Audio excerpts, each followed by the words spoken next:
Peace is everywhere and always.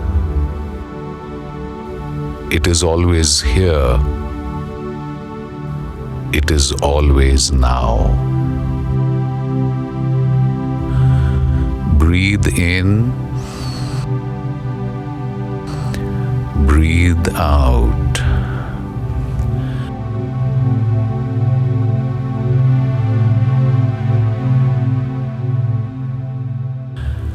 All places arise in peace. All times arise in peace. All feelings arise in peace. All thoughts arise in peace.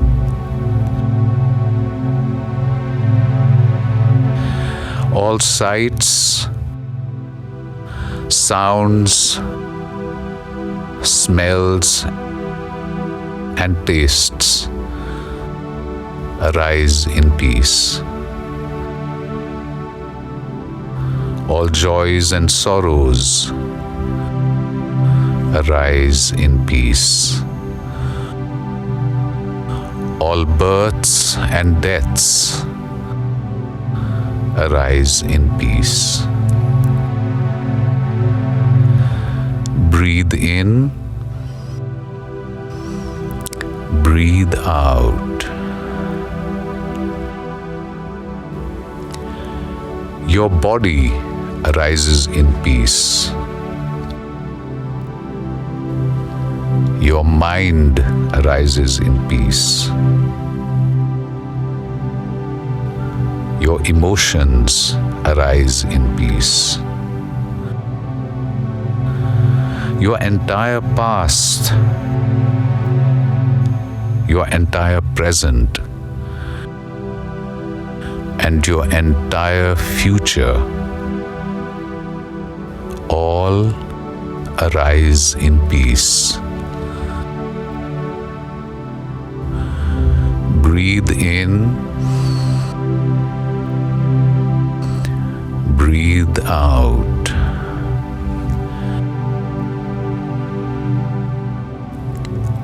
All pleasures and pains arise in peace.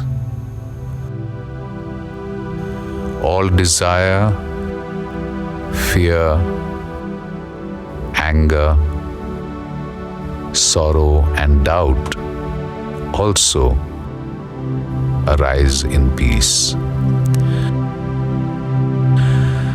Breathe in, breathe out.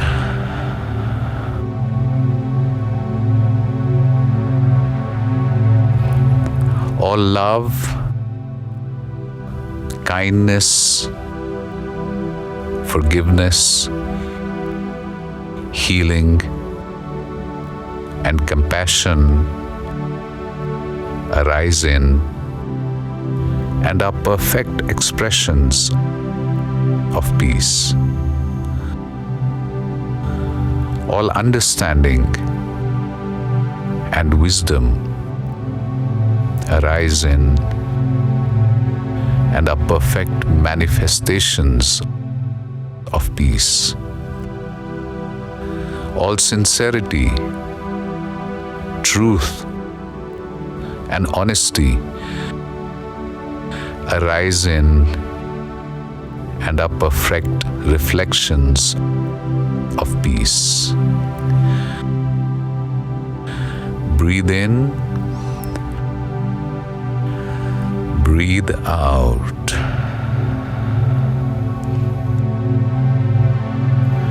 All of these things arise and disappear in peace. Before, during, and after all thoughts, all feelings, sensations, perceptions, experiences. What always remains? What is never born and never dies? Breathe in, breathe out. After all things fall away, what is eternally here and always present? This peace is what you are. This is simply the truth. Understand this deeply, and the battle is over. Understand this without reservation,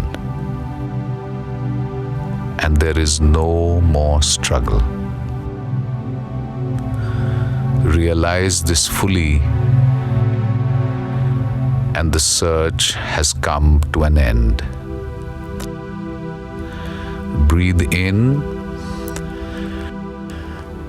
breathe out.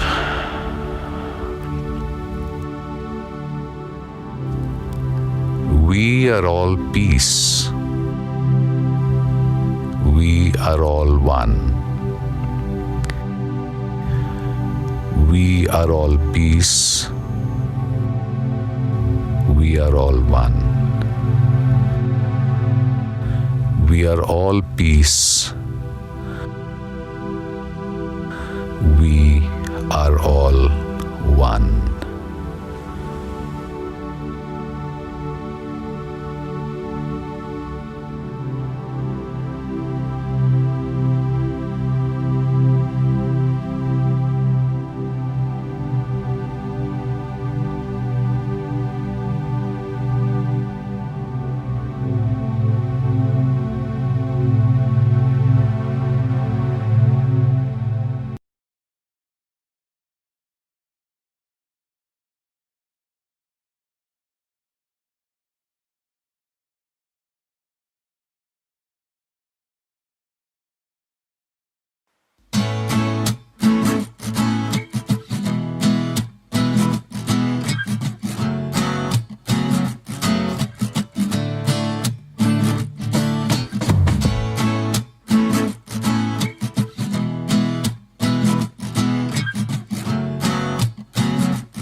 Don't you feel the love is all around, in the sky and in the ground, in every single living thing, and in the song that I'm singing. There are children in the streets that have nothing to eat, yet their hearts are full of love. They are beings from above. Love's everywhere you go. All you have to do is open up your soul. Feel the love inside you grow, and take every chance you get to spread the love everywhere. Can you feel it in the air? It's spreading everywhere. Can you feel the love inside? It's spreading worldwide. With every step you take, there's pleasure, there is pain. Every being everywhere. Feel the love you share. Feel the love we share. Let it grow everywhere. We gonna take this magical feeling, spread it around from when the sun rises till the evening. Let it touch the heart of the soul that are grieving, 'cause we rising and without you we ain't leaving. Love is a really special thing. Can't be replaced with anything, including diamond rings and rich, wealthy kings. The offspring of a butterfly feels the love once it flies. Doesn't matter what your size, you'll feel the love inside. Now there's a thing called hate, and that's a classified mistake. There's only room for love today, so forget all the pain.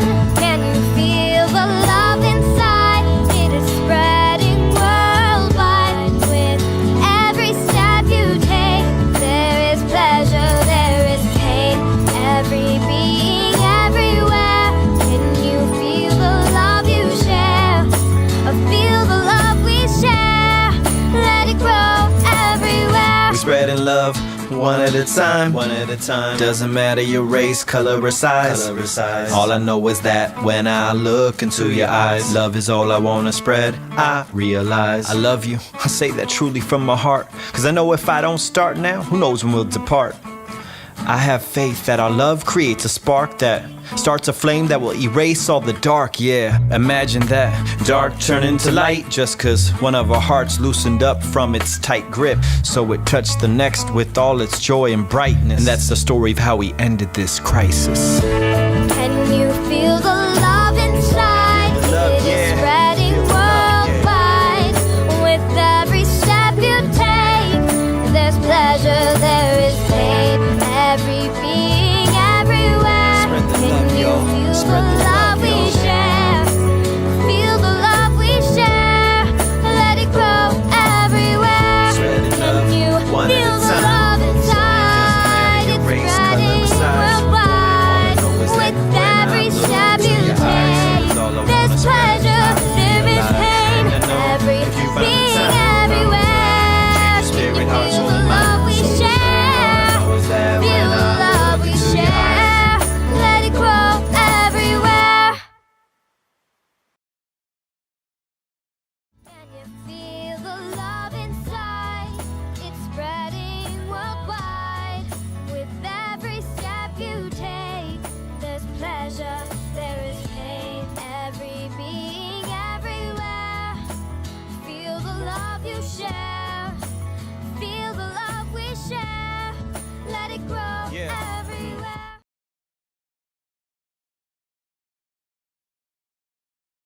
Okay, so a charter is a document, much like the Declaration of Independence or the Magna Carta, where you swear to uphold certain ideas or beliefs no matter what. The Charter for Compassion is a document written by people from around the world representing every country and every faith. People like Archbishop Desmond Tutu, Grand Mufti Sheikh Ali Goma, and Karen Armstrong. Thousands have affirmed the Charter, like Queen Rania, Sir Richard Branson, and even His Holiness, the Dalai Lama. Compassion is basically, well, it's the golden rule. It's an idea that has been around for centuries, and it's at the core of all the world's religious and ethical beliefs. The Charter for Compassion is a declaration to restore compassion to the center of our moral and religious traditions. Starting as a wish at the TED conference, it has inspired a movement. Over in San Francisco, there are students that are getting together to talk about what the Golden Rule means to them. Seattle took up the charter, becoming the first official compassionate city. Compassionate Seattle. It is up to... And in the US, the entire Presbyterian Church signed up, which is awesome. The Irish threw a Compassion Festival, and in South Africa, the Reverend Peter Story unveiled the charter at the World Cup. The Charter for Compassion has been endorsed by institutions as diverse as the Sydney Opera House, the Washington Cathedral, the Karachi Press Club, the Chautauqua Institution, and the Garden of Forgiveness in Lebanon. From Amsterdam to Pakistan, from Mexico to Dubai, Lahore to London, Toronto to Tel Aviv, I mean everywhere, millions of people around the world are coming together to make the Charter their own. And now, we're looking to you. Do you want your own school, community, city, or country to be more compassionate? Go to charterforcompassion.org to find out how. Why don't we all start right about now?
one power, invisible, and you see it everywhere and every day. One power, indescribable, and you speak of it with every word you say. Mysterious until you know the truth.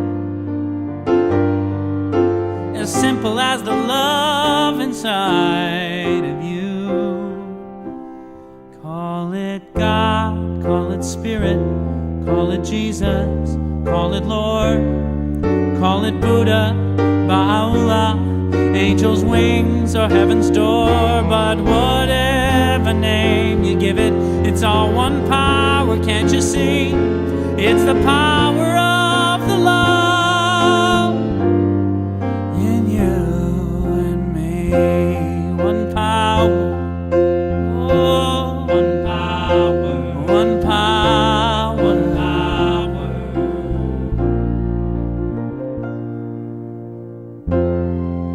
We speak so many languages, have different clothing, different colors, different names.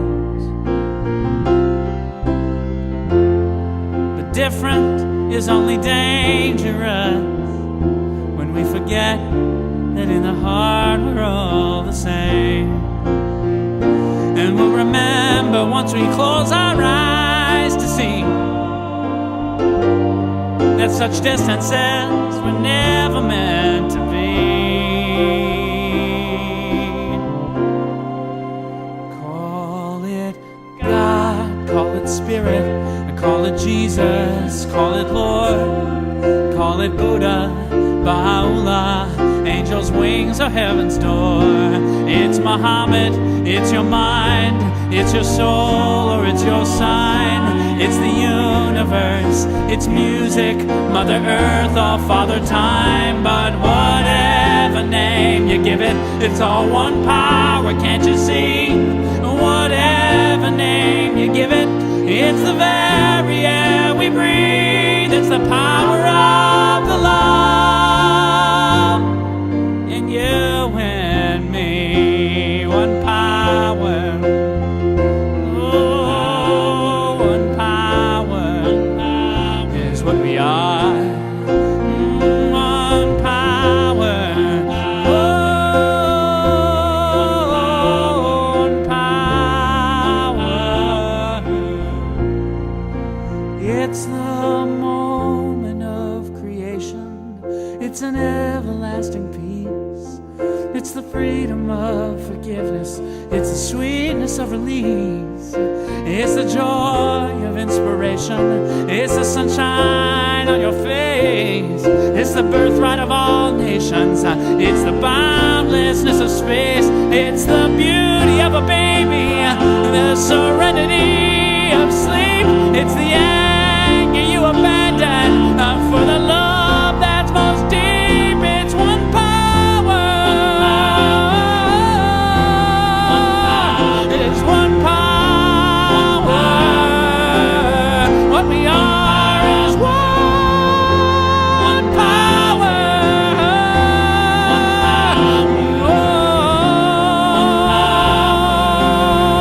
Oh, it's the power of the love that lives forever in you and me. It's the power of the love in you and me.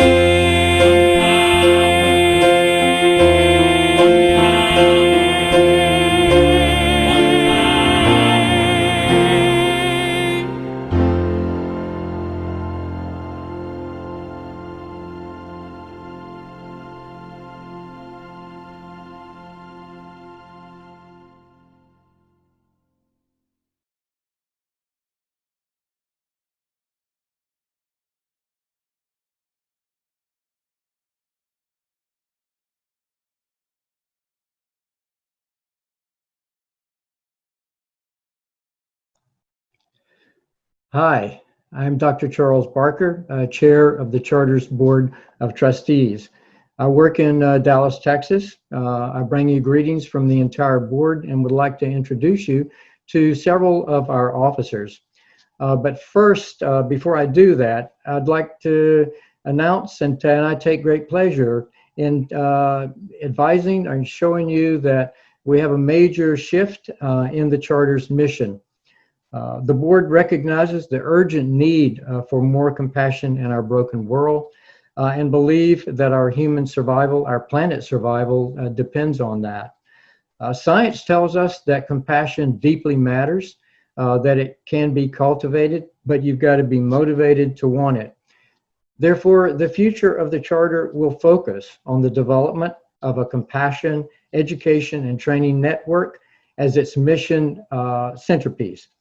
We're committed to motivating, educating, training, and nurturing the knowledge and skills of compassion in everyone from the cradle to the grave. And the Charter will promote programs that focus on expectant parents, pre-K, K through 12, college and university students, and on adults of all ages. We're blessed with a strong board, with a dedicated staff, and with multiple volunteers. And we believe that with your help, we can together transform the planet. Thank you. Now I'd like to introduce you to Dr. Laura Burgess in Los Angeles, California. Laura?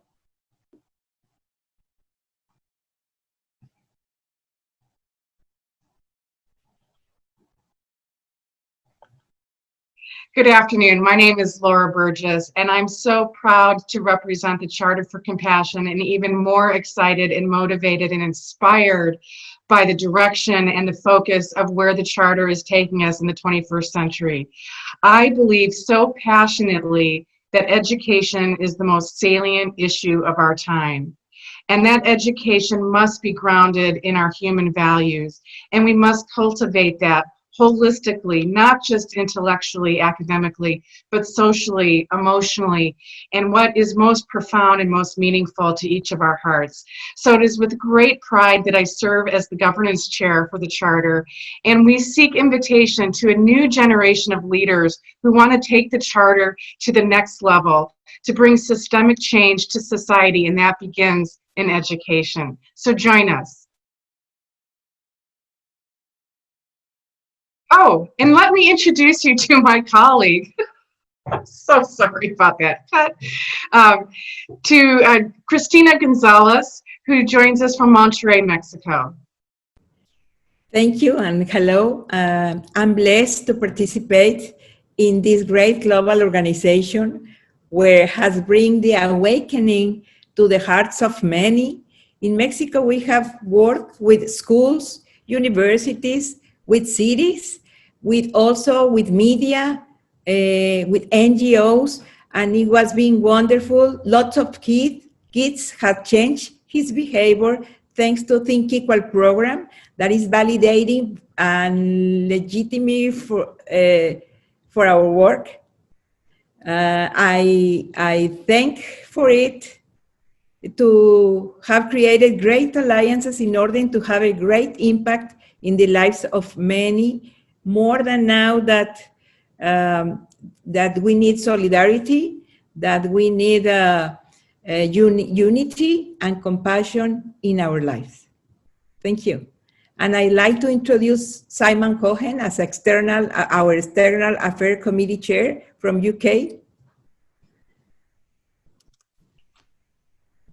Thank you, Christina. What if when I suffer, you suffer with me? What if when we suffer together, when we see and experience each other's humanity, we suffer less? What if in the age of Corona, the most vital 21st century skill, it's not critical thinking, it's not creativity, it's compassion? What if when we educate and train the skill of compassion, we teach our children what it truly means to be human? What if you support the Charter for Compassion? And now I'd like to introduce Dr. Gar Jameson, who's the Vice Chair and Treasurer of the Charter for Compassion. I want to thank you all for being with us today and through this Webithon. I want to thank you for being part of the Compassion Network. And as His Holiness the Dalai Lama said, this is not a luxury, this is a necessity. This is the North Star of the new period that we're entering. As one person put it, we're entering into a holy decade. And so we need your continued support, both on the front of advocacy as an ambassador of compassion, also in volunteerism. So many of you have volunteered so much of your time to this value, and for that we are forever grateful, and the planet is grateful. Not just the humans, but the non-humans, the environment. We're all needed in this. And last but not least, we need your financial support. We need your philanthropic motivation to continue this work.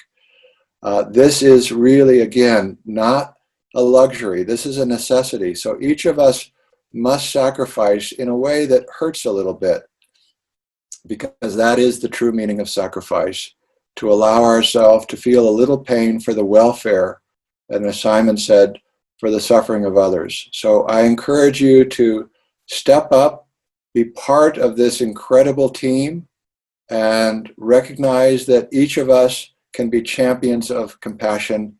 And as a board, we invite you and we thank you for your volunteerism, for your advocacy, and for your philanthropy.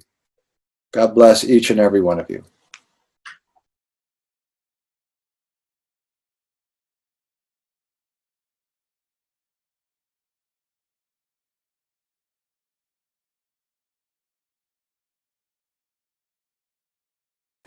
The first person to enunciate the Golden Rule in a form that came down to us in writing was Confucius, 500 years before Christ.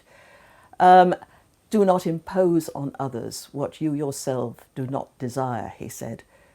And this is something that you do all day and every day, not just when you feel like it.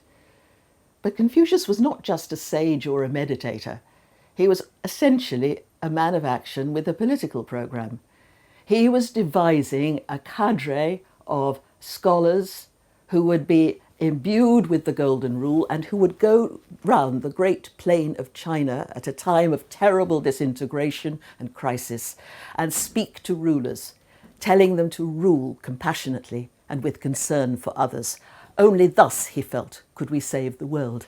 The prophets of Israel had no time for people who said their prayers nicely in the temple, but neglected the plight of the poor and the oppressed, and failed to castigate rulers for their war crimes and injustice. Jesus made it quite clear that those who cried, "Lord, Lord," were not the ones who would enter the kingdom. Only those who would enter who fed the hungry, cared for the sick, and visited those in prison and in despair. And the Quran is nothing but a cry for compassion. It's not about jihad. Its bedrock message is that it's wrong to build a private fortune, good to share your wealth equally, and create a just and decent society where poor and vulnerable people are treated with respect. Well, things looked bad in 2009, the decade that followed the 9/11 attacks. But are they really any better today? We're looking at new problems. In both Europe and the United States, migrants are literally risking their lives daily to try to find a safe haven, leaving countries that are no longer viable for them. In London, one of the richest cities in the world, 25% of the population are living in poverty, and record numbers of people are sleeping rough in the streets every night. Perhaps we're witnessing the fall of the West. In the past, when great empires have started a decline, they very often elected strange and peculiar rulers. In the Roman Empire, for example, they put forward Nero and Caligula. Now we have Trump and Johnson. In Yemen and Syria, disaffected people, devastated by warfare, are bitter, unhappy, and potential terrorists of the future. And yet, have you noticed how in the West when disturbing footage is shown, the newscaster now seems obliged to say, "A warning, you may find this next film distressing."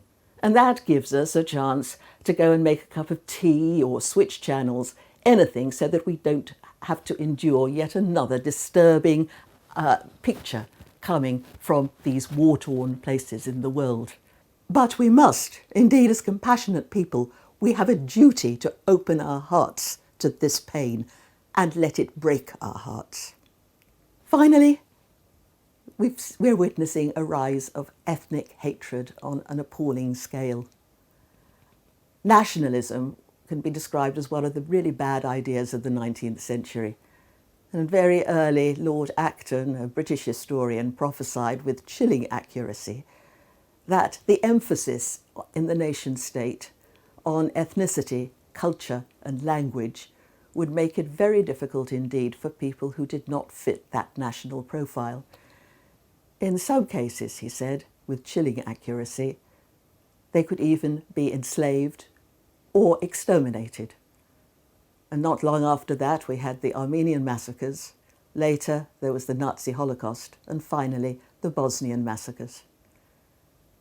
And things are going from bad to worse today. We're now hearing very little about the unfolding tragedy going on in Kashmir, which is fueled by an ideology that looks right back to the dark age of the 1930s. At the time of the Brexit referendum, I was still a trustee of the British Museum. And in the weeks following the result, visitors were coming to the museum and yelling abuse at members of the museum staff who were clearly not Caucasian, and telling them that they now had to go home. The Buddhist scriptures, that is very important. After the Buddha had attained nirvana, the inconvenient thought occurred to him that he ought to tell other people about how to achieve this wonderful peace that he had arrived at. And he thought it over to himself and said, "No, I don't want to do that.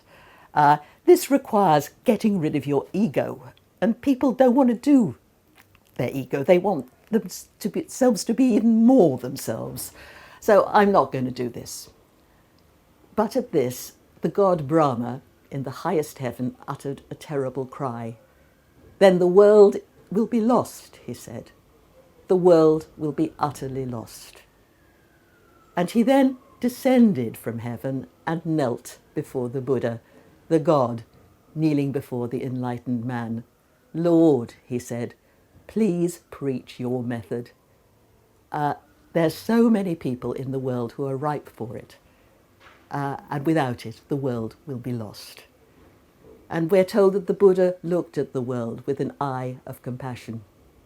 And for the next 40 years of his life, he tramped around the villages and towns of India in an endless trek that we never hear much about, helping people one-on-one to deal with their pain, and finally died in an obscure corner of the jungle, far from all his friends and wealthy patrons.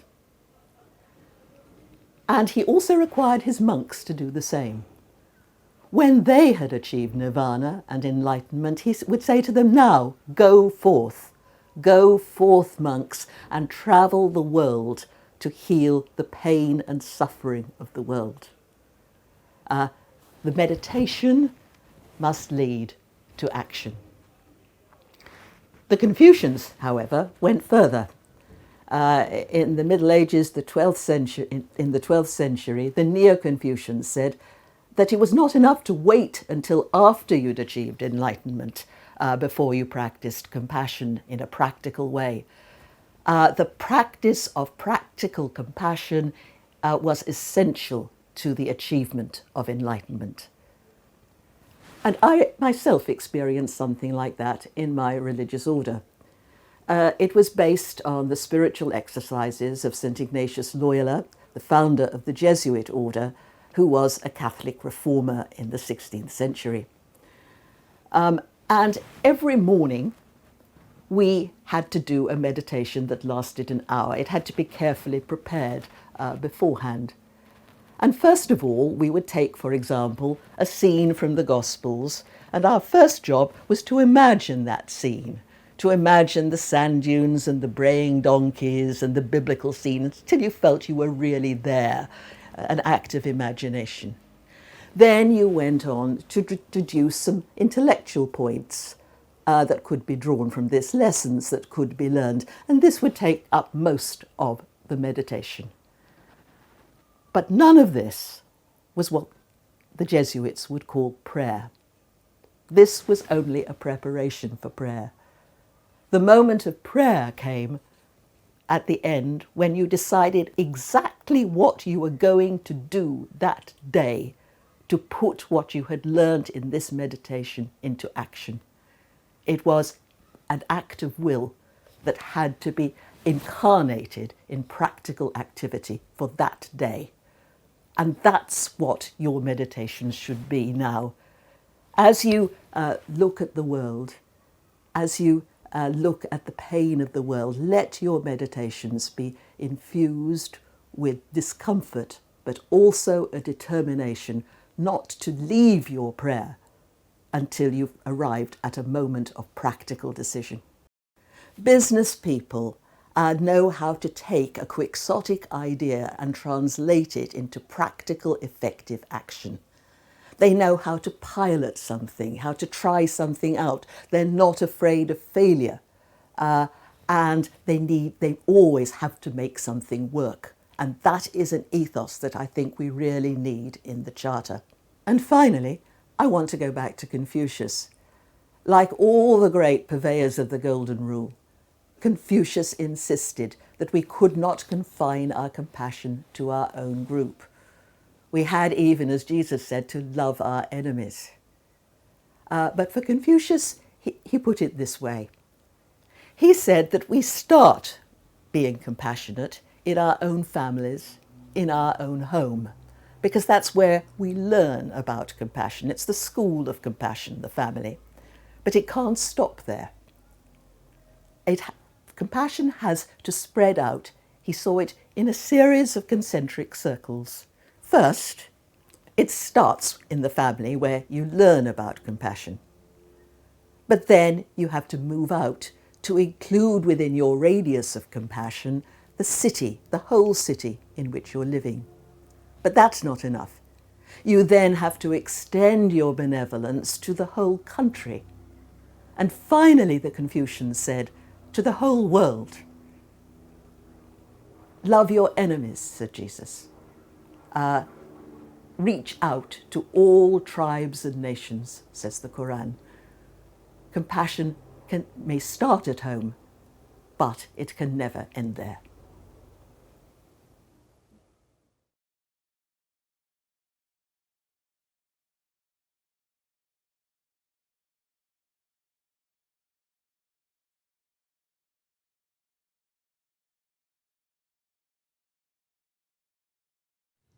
The principle of compassion lies at the heart of all religious, ethical, and spiritual traditions, calling us always to treat all others as we wish to be treated ourselves. Compassion impels us to work tirelessly to alleviate the suffering of our fellow creatures. To dethrone ourselves from the center of our world and put another there. To honor the inviolable sanctity of every single human being. Treating everybody without exception. With absolute justice, equity, and respect.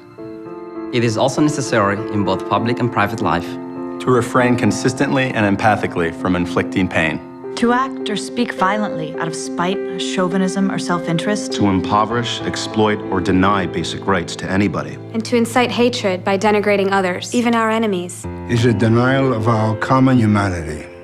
We acknowledge that we have failed to live compassionately. And that some have even increased the sum of human misery in the name of religion. We therefore call upon all men and women to restore compassion to the center of morality and religion. To return to the ancient principle that any interpretation of Scripture that breeds violence, hatred, or disdain is illegitimate. To ensure that youth are given accurate and respectful information about other traditions, religions, and cultures. To encourage a positive appreciation of cultural and religious diversity. To cultivate an informed empathy with the suffering of all human beings, even those regarded as enemies. We urgently need to make compassion a clear, luminous, and dynamic force in our polarized world. Rooted in a principled determination to transcend selfishness. Compassion can break down political, dogmatic, ideological, and religious boundaries. Born of our deep interdependence, compassion is essential for human relationships and to a fulfilled humanity. It is the path to enlightenment and indispensable in the creation of a just economy and a peaceful global community.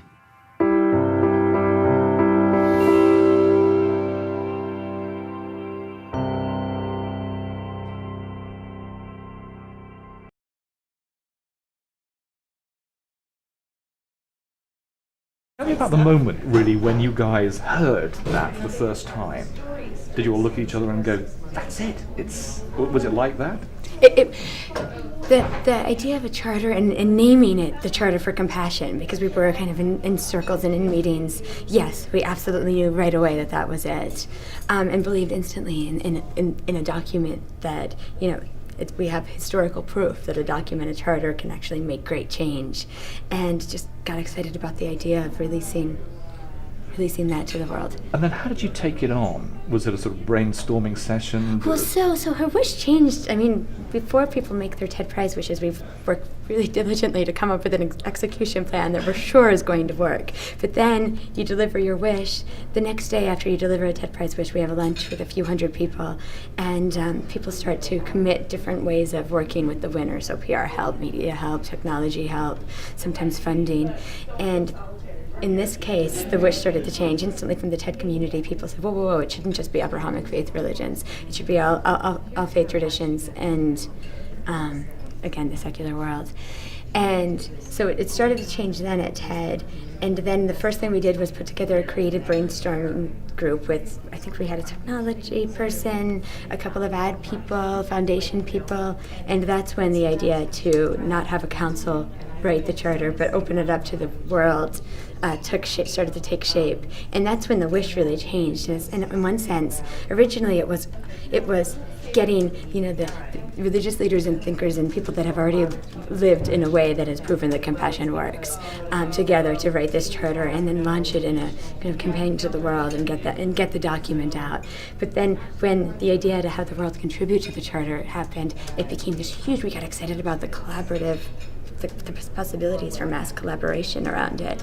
And so that's where the partner network started to build. The thousands of people started to come on board to help write the charter, to help spread the charter, to create videos around what compassion is and to create awareness that way.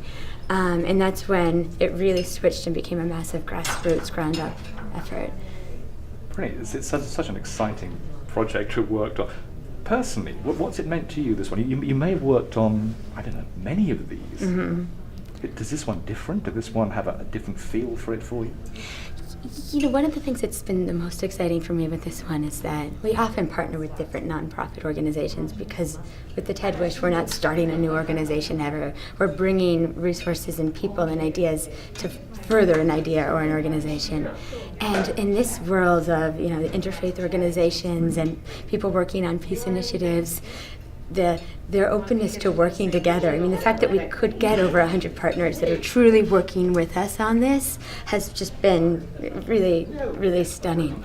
And so in that sense, just the collaboration piece of this, and how many people have come on board and helped and stepped up, and there's really a lot of self-organizing. I mean, it's not like we are managing every person.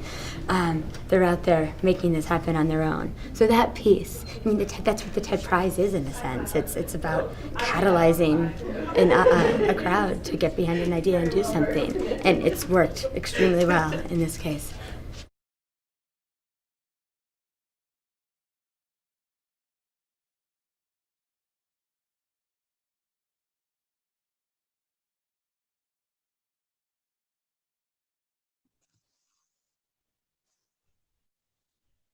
Hello, I'm Marilyn Turkovich, Executive Director of the Charter for Compassion.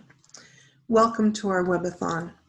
We're excited. This is a great opportunity for us to show you the work of our members, partners, and organizations around the world in the name of compassion. Amy Novogratz mentioned right before my coming on, that the Charter for Compassion was being built on the shoulders of 100 organizations.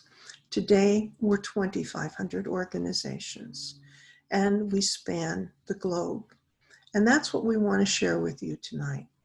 Not only the stories and the journeys of many different groups of people, but we want to share with you songs and poetry that make up the movement of the Charter for Compassion. You're going to hear from Karen Armstrong, the founder of the Charter for Compassion, and many members of the original Council of Conscience who were really instrumental in putting together the Charter for Compassion. You know, we're starting in the United States and we're traveling east, and we'll be going to Japan, New Zealand, Australia, where there's a team of people working to make Australia the first continent of compassion. We'll be going to Indonesia, Malaysia, the subcontinent, India, Pakistan, and then we'll be making our way into the Middle East, continent of Africa, Europe, the United Kingdom, and back to the United States. We originally talked about this being a 24-hour webathon, but we found that what we wanted to do was to go beyond that. And in our 25th hour, we want to present to you a 1-hour-long documentary video from Voices for a World Free of Nuclear Weapons. This is a group that's a strategic partner to the Charter for Compassion.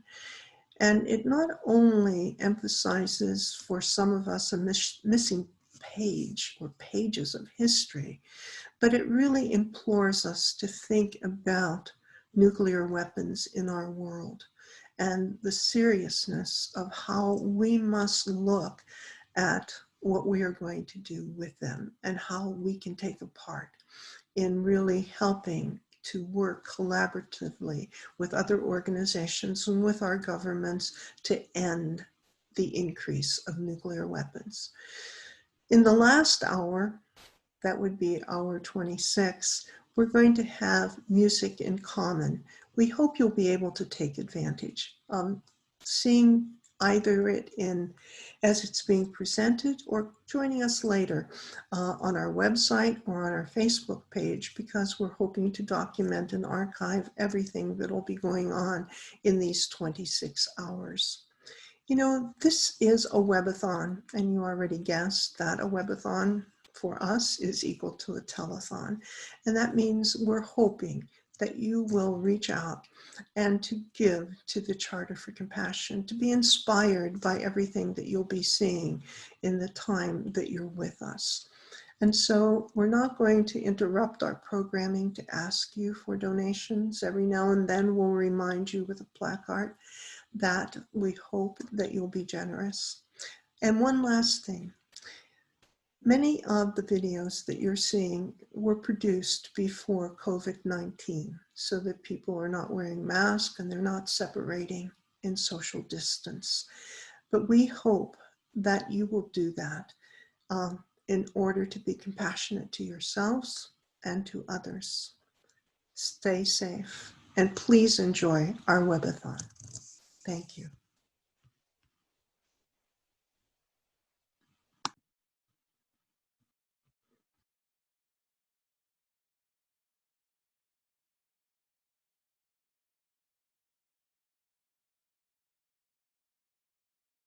It's my great privilege to introduce to you Antoinette Root's daughter and Pato Banton.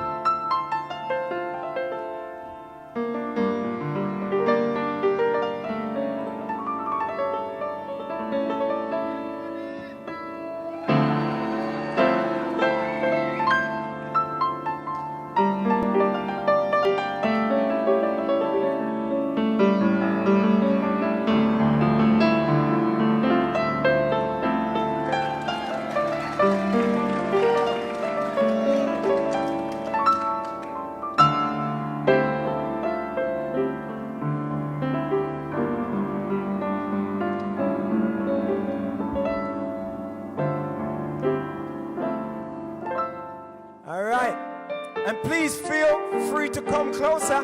There's a lot of dancing space down here. Come on, guys, come on.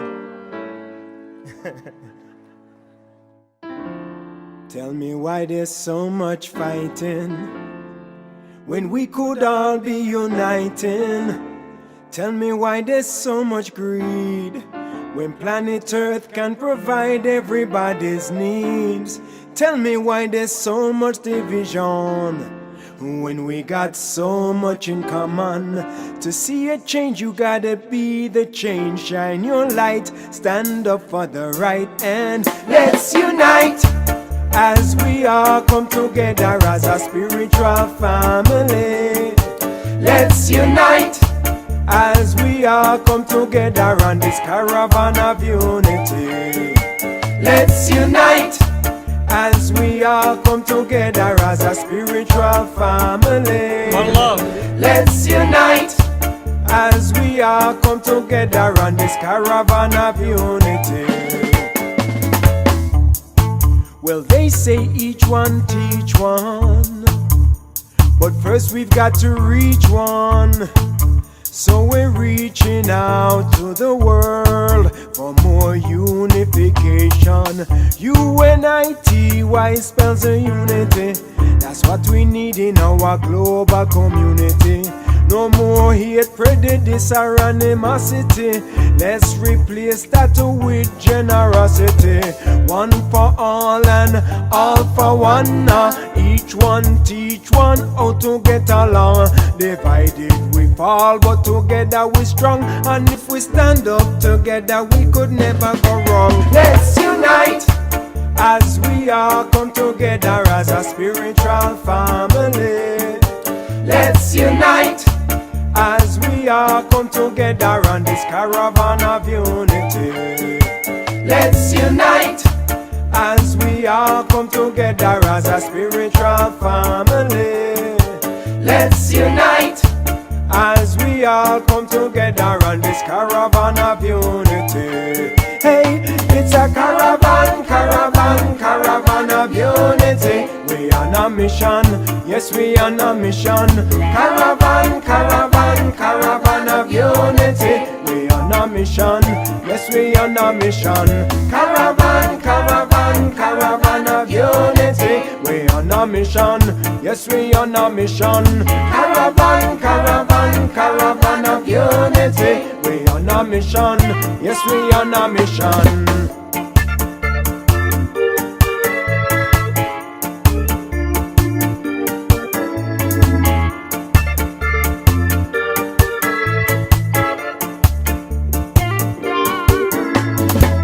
UNITY spells a unity. UNITY, Missy Morgan. UNITY spells a unity. UNITY. U for universal unity, and negotiations for peace are necessary. I is instill international integrity to turn the tides of tyranny. Why? 'Cause that's the way it should be. Our people living in a harmony. Let me see a peace sign if you agree, and let your voices be heard as you sing with me. Let's unite as we all come together as a spiritual family. Let's unite as we all come together on this caravan of unity. Let's unite as we all come together as a spiritual family. Let's unite as we all come together on this caravan of unity. Hey, it's a caravan, caravan, caravan of unity. We on a mission, yes we on a mission. Caravan, caravan, caravan of unity. We on a mission, yes we on a mission. Caravan, caravan, caravan of unity. We on a mission, yes we on a mission. Caravan, caravan, caravan of unity. We on a mission, yes we on a mission.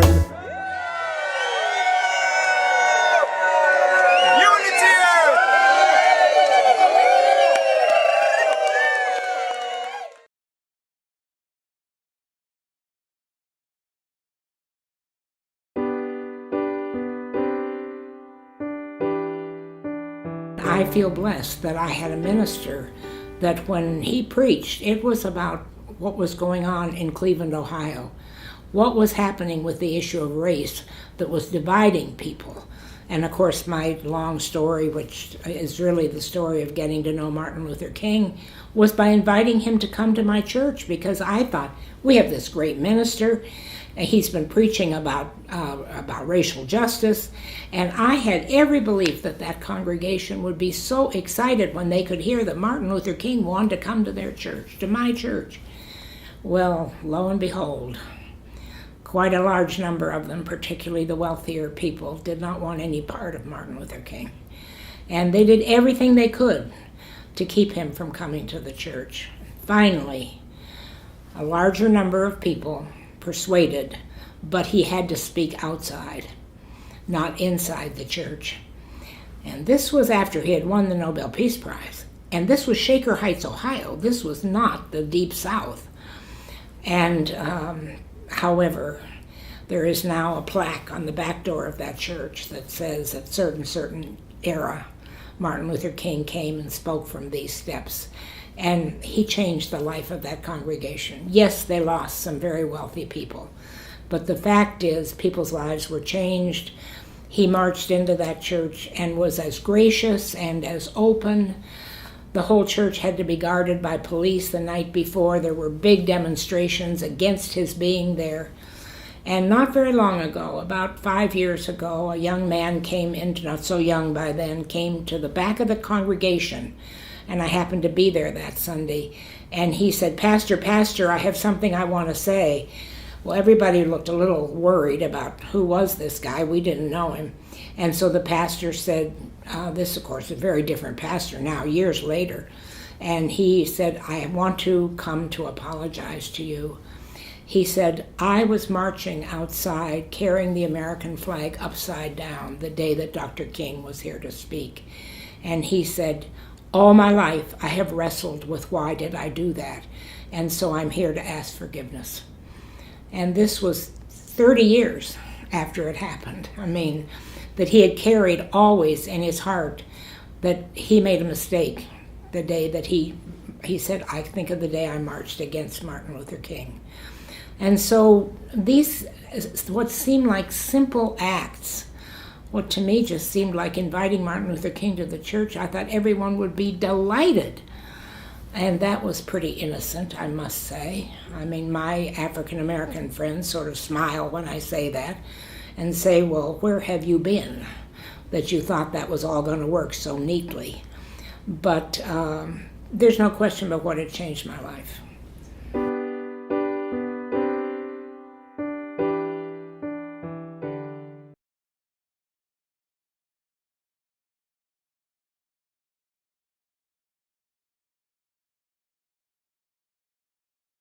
I'm going to sing it through one time.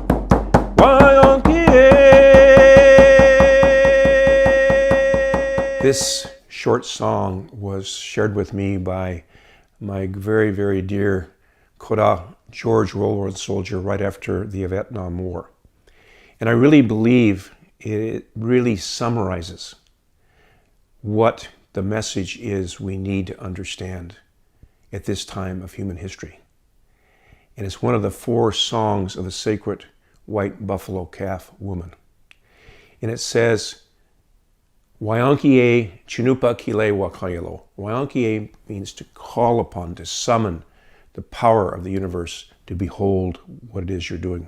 You're filling a pipe. And it says, behold, the pipe is holy of holies. But really what it's saying is the pipe bowl, the stone, which represents all the mineral people, water, earth, that's sacred. And then the stem, which represents the plant people, that's sacred. There's always animal representation with a bundle, eagle feather or quilled work from a porcupine. All the animal people, they're sacred. The mineral people, the plant people, the animal people, and we human beings, who are all related, are sacred. We are all sacred. All is sacred. That's what the song says.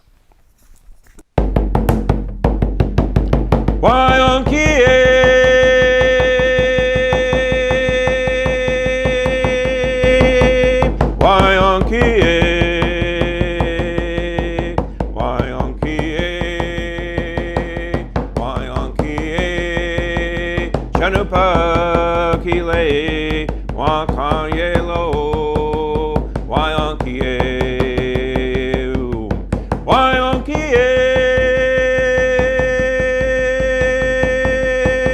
Wyankie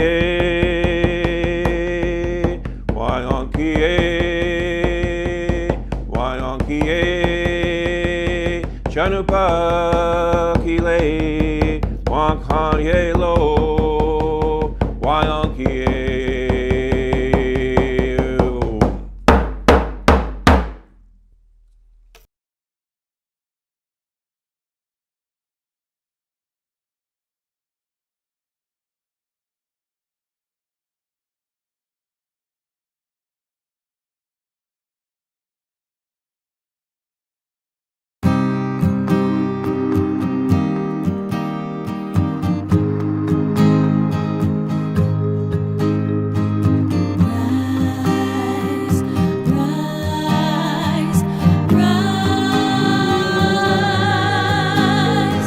I once met a girl who dreamed of true love. She lived for the cause of love, and all was because of. I once met a farmer whose garden was in love. We walked barefoot with seeds of peace like doves. I once met a mother whose child's name was love. She told me children are the light, not the stars above. I once met a comic whose sadness was for love. Said his dream was that joy could crack up all the thugs. Don't fear, don't fret, don't follow. Just lead in with love and dreams. Rise, rise, love warrior. Lead in with love and dreams. Rise, love warrior. Just lead in with love and dreams. Rise,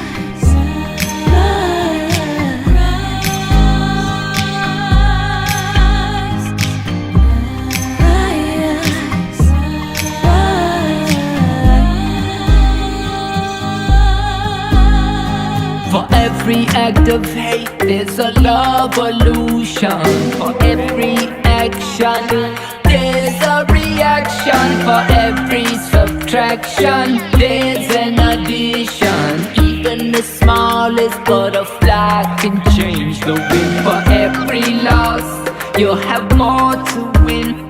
Even angels overcome their sins. Got to start where you begin.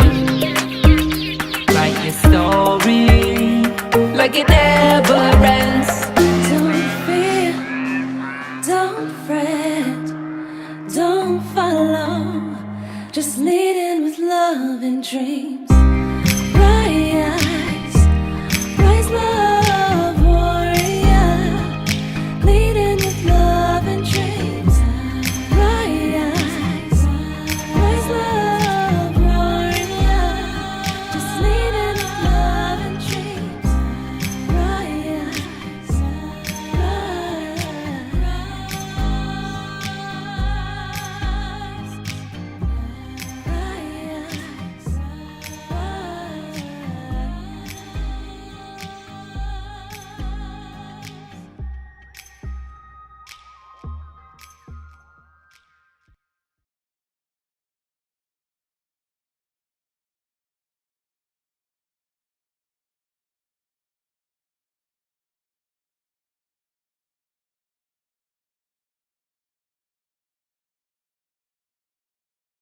Religion has for too long represented division and difference.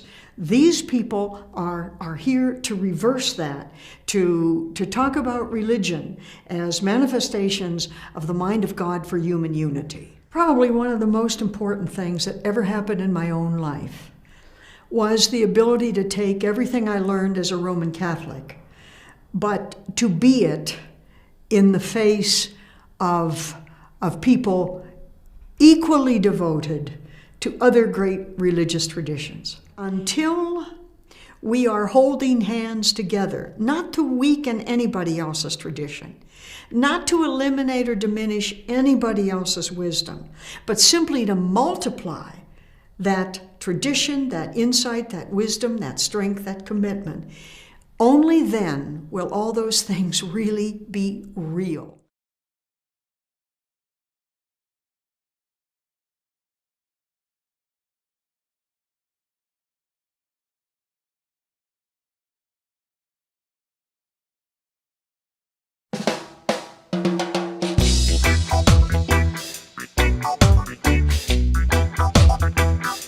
Well, it's a revelation for the now generation. Destination, destiny, my destination.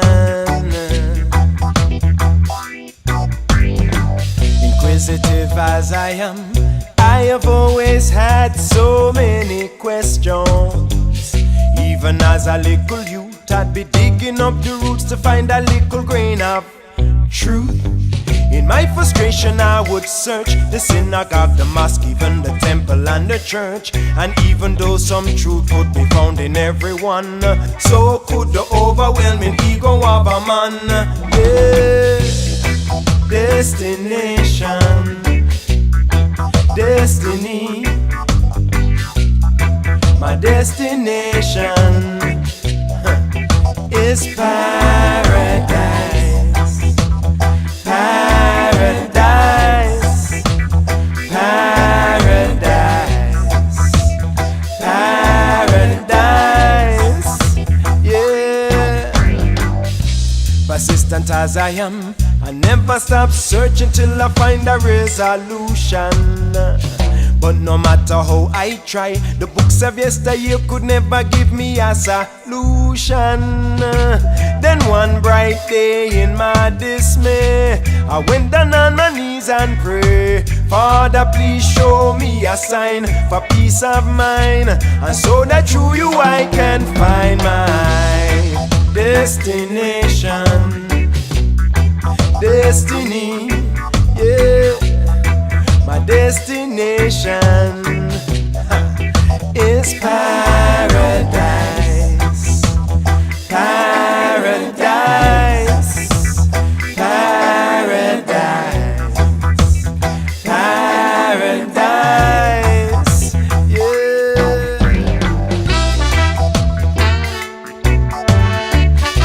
I keep on trotting on and on.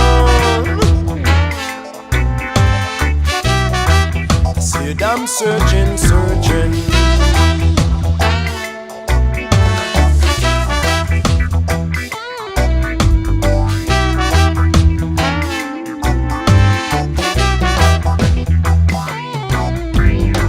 Though truly grateful, yes I am. And I thank you, Jah, for everything you've done. I thank you for the miracles you've shown me, for the Mother Spirit and Christ Michael, your son. And yes, I found that big blue book, and when I took a little look, revelation. Now I'm as happy as can be, 'cause I found my truth and the truth has set me free, yeah. Destination, destiny, yeah. My destination is paradise, paradise, paradise, paradise, yeah. Well, it's a revelation for the now generation. It's a revelation, yeah, for the now generation. Little minutes. It's a revelation for the now generation. It's a revelation for the now generation.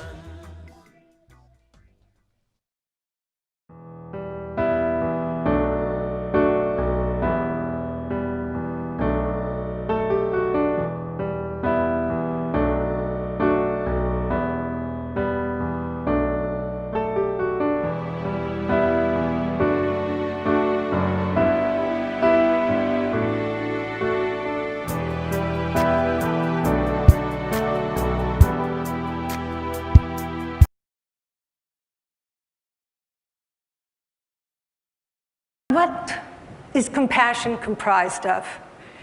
And there are various facets, and there's referential and non-referential compassion. But first, compassion is comprised of that capacity to see clearly into the nature of suffering. It is that ability to really stand strong and to recognize also that I'm not separate from this suffering. But that is not enough, because compassion, which activates the motor cortex, means that we actually aspire to transform suffering.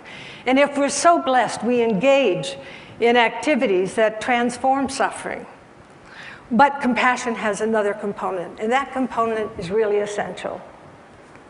That component is that we cannot be attached to outcome. Now, I worked with dying people for over 40 years. I had the privilege of working on death row and in maximum security for 6 years. And I realized so clearly in bringing my own life experience from working with dying people and training caregivers that any attachment to outcome would distort deeply my own capacity to be fully present to the whole catastrophe. And when I worked in the prison system, it was so clear to me that many of us in this room, and almost all of the men that I worked with on death row, the seeds of their own compassion had never been watered. That compassion is actually an inherent human quality. It is there within every human being. But the conditions for compassion to be activated, to be aroused, are particular conditions. I had that condition to a certain extent from my own childhood illness. And what is fascinating is that compassion has enemies. And those enemies are things like pity,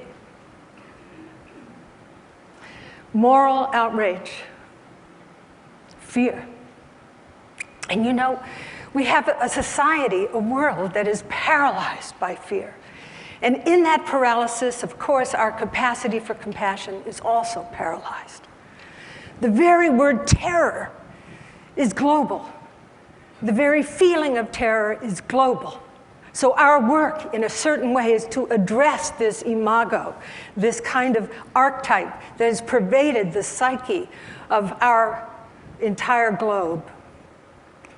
Now, we know from neuroscience that compassion has some very extraordinary qualities. For example, a person who is cultivating compassion, when they are in the presence of suffering, they feel that suffering a lot more than many other people do.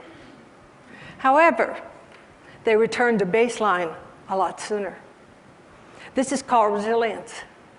Many of us think that compassion drains us, but I promise you, it is something that truly enlivens us. Another thing about compassion is that it really enhances what's called neural integration. It hooks up all parts of the brain. Another, which has been discovered by various researchers at Emory and at Davis and so on, is that compassion enhances our immune system. Hey, we live in a very noxious world. Most of us are shrinking in the face of psychosocial and physical poisons, of the toxins of our world. But compassion, the generation of compassion, actually mobilizes our immunity. If compassion is so good for us, I have a question. Why don't we train our children in compassion?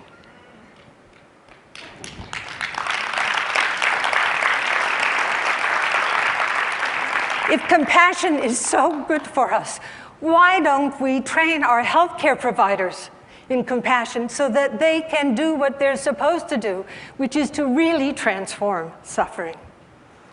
And if compassion is so good for us, why don't we vote on compassion? Why don't we vote for people in our governments based on compassion so that we can have a more caring world?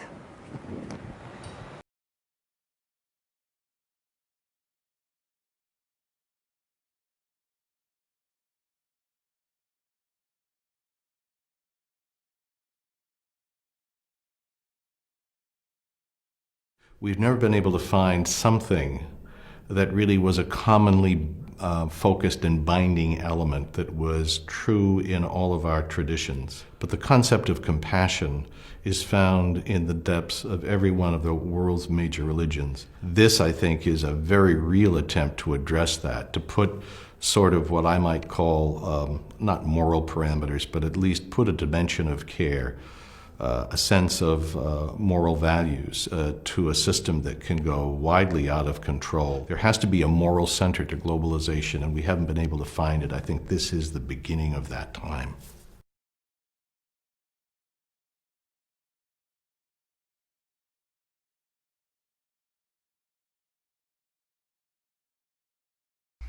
Hello, my name is Daniel Namod. I am sitting here in my studio in Orange County, California.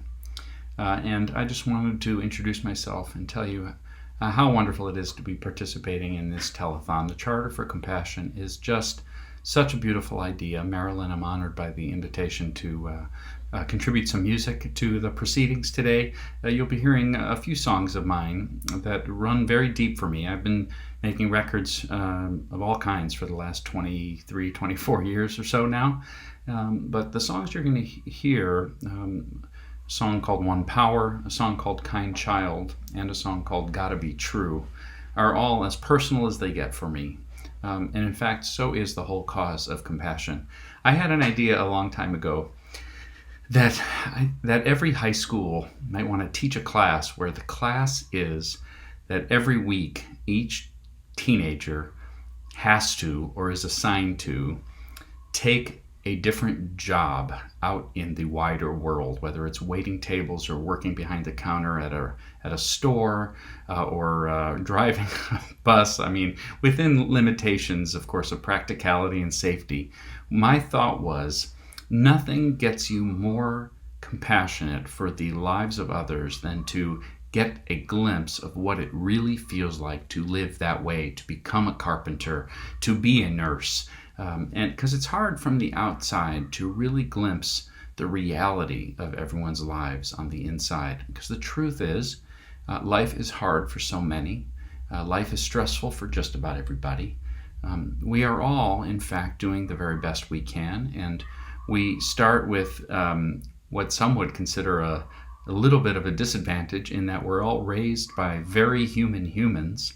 So we are loaded with questions unanswered, feelings that we may or may not understand, directions that may or may not match who we would be in a vacuum.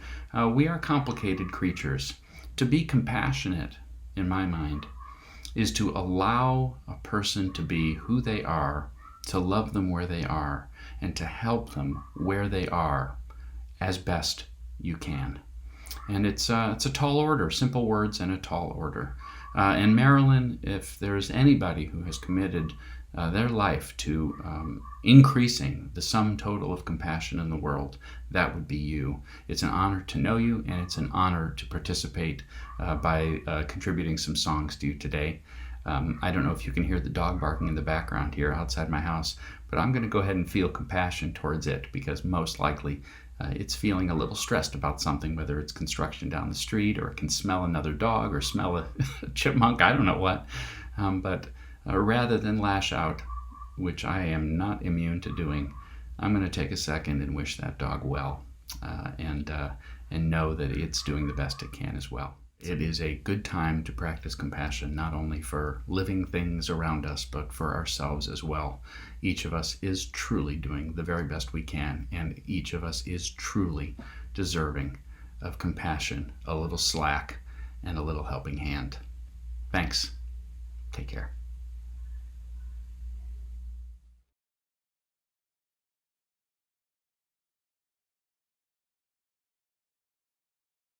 Compassion is what it's going to be that's going to save our species. I'm James Doty, founder and director of the Center for Compassion and Altruism Research and Education at Stanford School of Medicine. CCARE actually began as an initiative which I called Project Compassion. compassion results in pleasure. Compassion results in decreased levels of stress. Compassion results in promotion of the immune system. These are all traits that in and of themselves are wonderful. But what is compassion? My own experience growing up, I was fascinated by the paradox of individuals who had position, financial resources, influence, who saw people, if you will, suffering and chose not to intervene. I decided to gather together some scientists and start a dialogue about examining this question.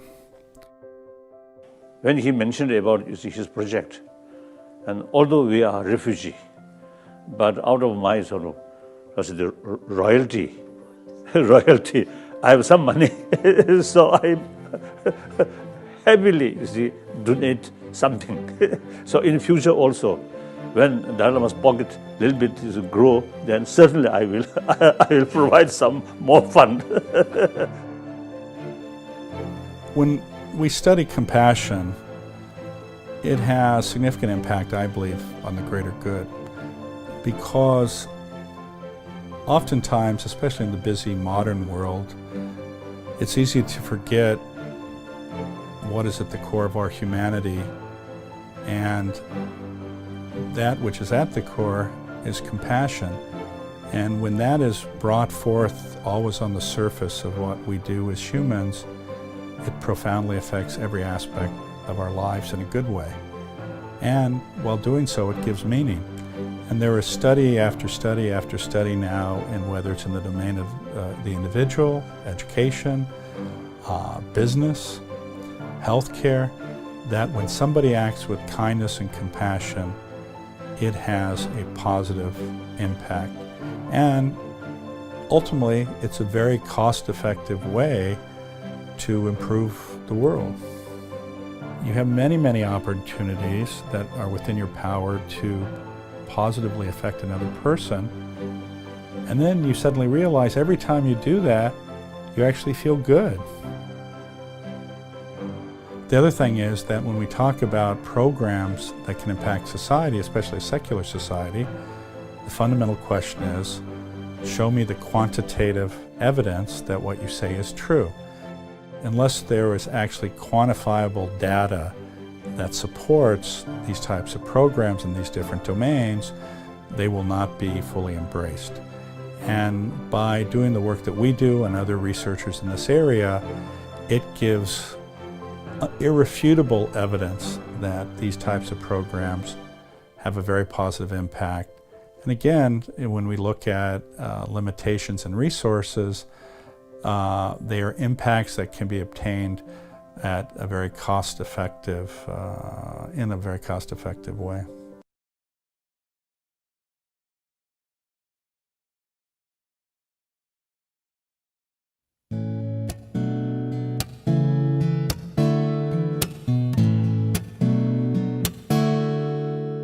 Am I nervous? Of course I am. You don't even have to ask.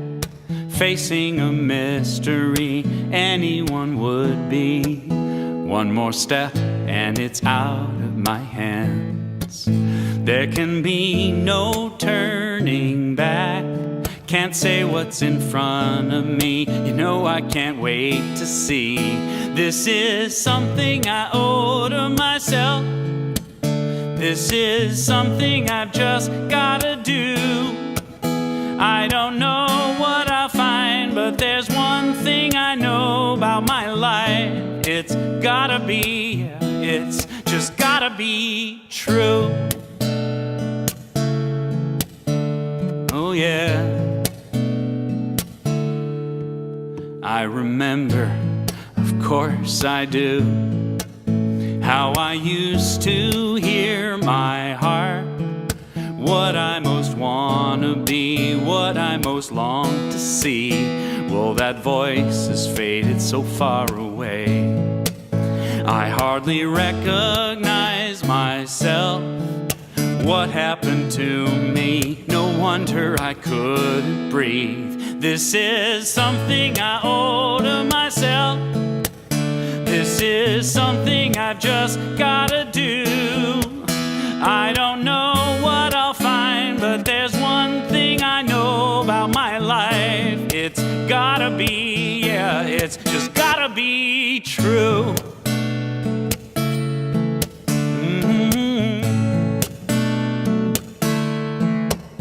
It's been a lifelong habit, gave away my power, playing follow the leader again and again. Well, my soul won't have it, I won't hide or cower. I'm ready to dive back in. This is something I owe to myself. This is something I've just gotta do. This is something I owe to myself. This is something I've just gotta do. I don't care what I'll find, but there's one thing I know about my life. It's gotta be true.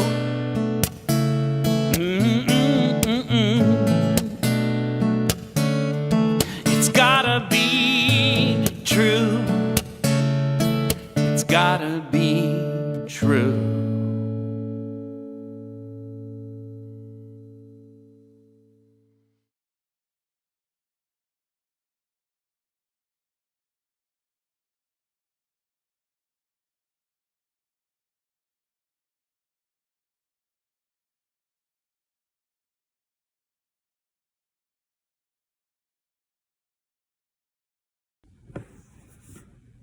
My name is Mandar Apte. I'm a board member of the International Charter for Compassion. I'm based in Los Angeles, and my passion is leadership. Today, leadership matters.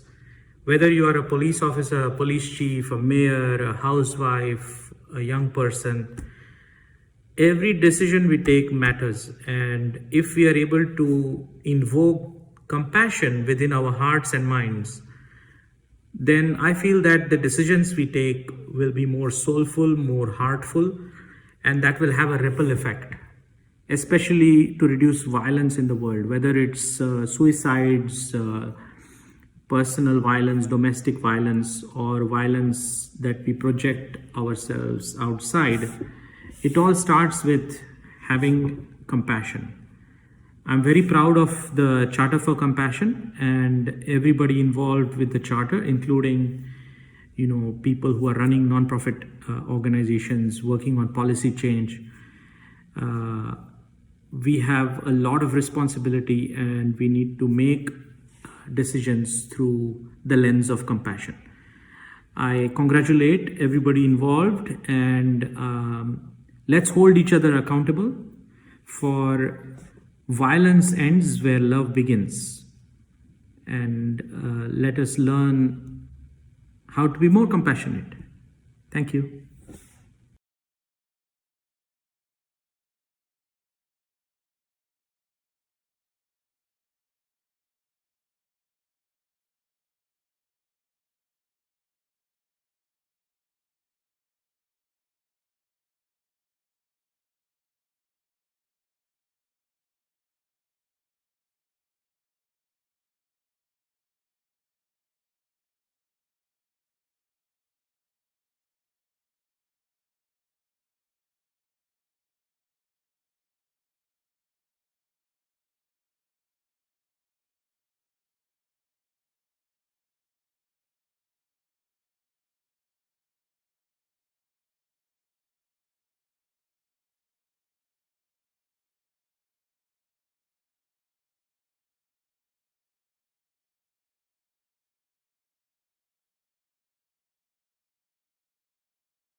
Felicia Faye Love Lene, and I'm smiling because I'm really excited that you're taking time to listen to compassionate stories. With the Charter for Compassion, we're here in California, and I'm on the leadership team, and we're going to explore some of the great cities and how we're coming together to create a city, a state that works for everyone. In Sacramento, you'll get a chance to see what the Capital Region is doing, and we'll take you down to Pomona and Pasadena and San Diego. You'll see lots what the youth are doing and how we're engaging intergenerational. So thank you again for tuning in.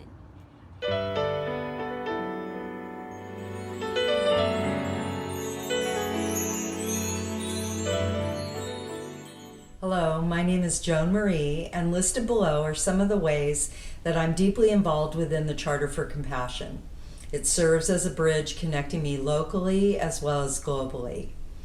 I was guided in 2010 to prepare for 2020, although none of us knew it would look anything like this. I learned that 2020 would be the 150th anniversary of Julia Ward Howe's Mother's Day proclamation. What I now believe is that this proclamation holds a template for action that has stayed relevant through time into this present moment.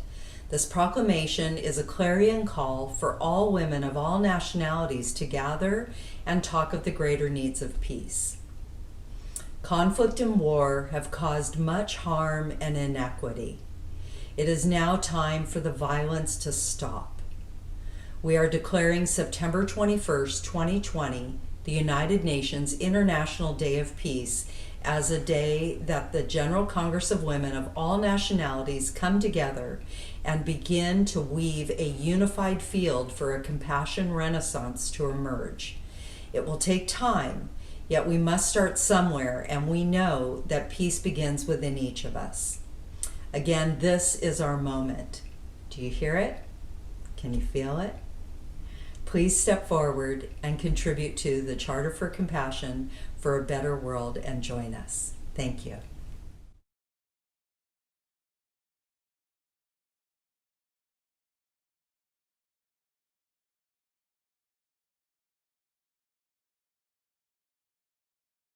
Hi, my name is Trisha Duchesne and I am an artist here in Sacramento.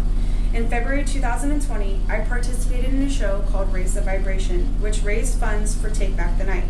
Their organization raises awareness about violence against women and children who identify as transgender, cisgender, and gender nonconforming. The piece I submitted is called This is America.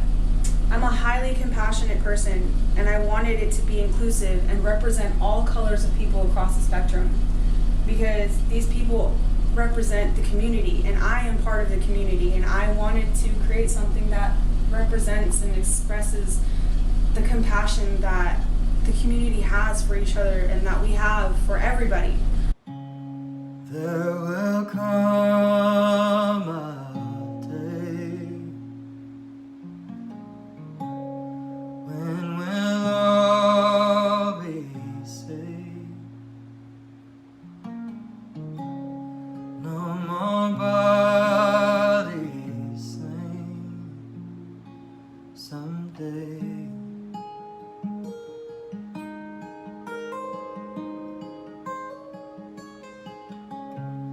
When the battle's won, when we've overcome, when we all are one someday.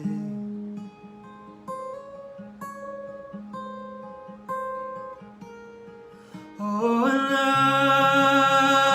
do believe in the power of you and me, in this fight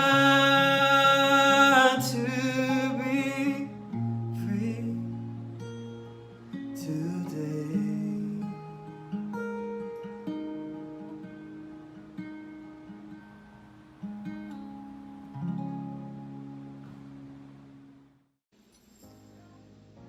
We change the world by changing how we treat each other. Through relationships, how we work, our community design, and our policies. In the California Capital Region, our compassion initiatives focus on creating a community practice of understanding, trust, and activism in a variety of ways. Our Peaceful Gardens project team partners with schools to engage the students in peace building within their school through art projects and meditation. Before the pandemic, our Compassionate Sacramento team organized compassion and action events for neighborhood residents in partnership with community organizations such as UC Davis Health, Crocker Art Museum, Capitol Public Radio, and Music Changing Lives, as well as the mayor and city council members. Now, we host online community circles with those same partners and many others as part of a shared vision for a more equitable, safe, healthy, and creative region.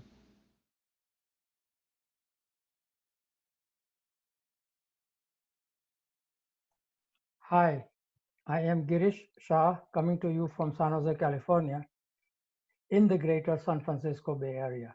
I represent Santa Clara County in an area known as Silicon Valley.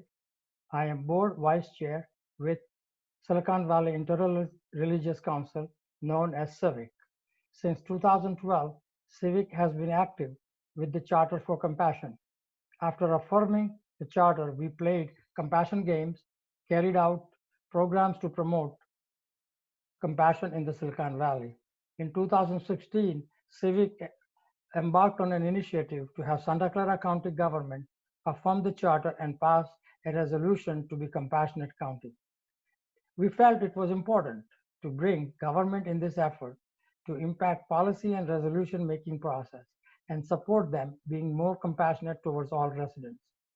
We contacted then the president of County Board of Supervisors, Dave Cortese, who was already active in nonviolence arena, having hosted multiple nonviolent conferences headlined by Yolanda King, Arun Gandhi, Ila Gandhi, and also Dolores Huerta.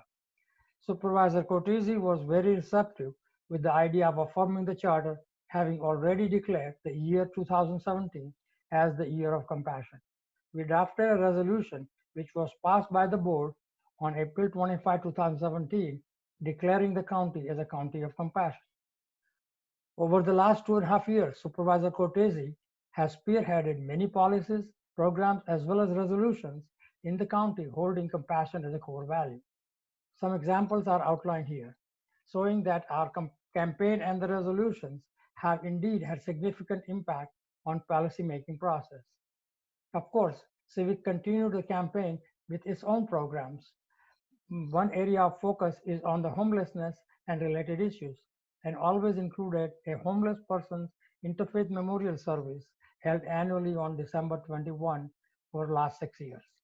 Recently, as a part of the Rising Cry for Racial Justice, CIVIC co-sponsored a Faith Leaders March in San Jose, which was attended by over 200 faith leaders and community members, with others marching virtually through Zoom.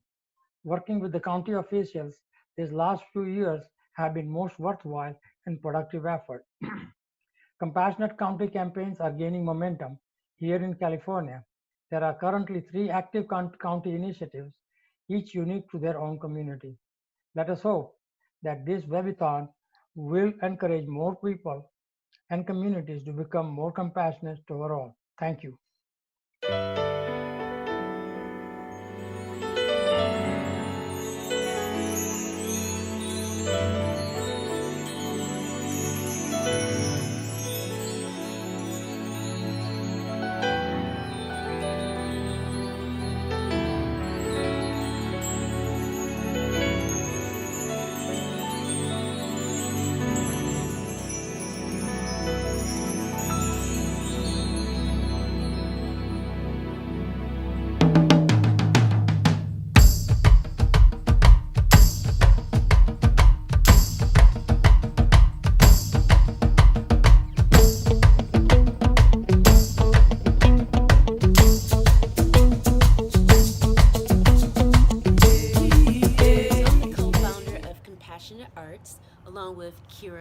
Corser, and folks call me Auntie Faye. As you know, I'm Felicia Faye Love Lene, and I just want to give you a chance to see some of the work that we've been doing all around the world, and a lot of it has been completed here in California.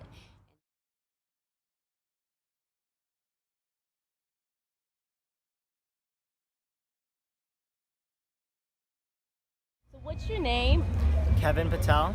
Hey Kevin, I'm just curious, when you hear when black and brown go green, what does that mean to you? When black and brown go green, it means to me that our communities are standing up. They're finally tired of the injustices that are happening, that our government is not listening to us and what's going on to our communities. Black and brown go green, to me, means that we are fighting against food justices. We're fighting against the air pollution that's affecting our community, the oil wells that are affecting our communities, that are in our backyards, that are affecting our health. So when you ask me the question, what black and brown go green means to me, it means that we're standing up, finally, to the injustices that are happening to our communities. What's up, guys? It's Chris Leary, Compassionate Arts Ambassador. I'm here at our Future Fest with the wonderful Alexis. So I got a question for you really quick. What does it mean to you when you hear black and brown going green? When I hear black and brown going green, to me that means our people of color, black, brown, and indigenous folks standing up for Unsimaka to go green and stand up for her and what's right in an authentic way.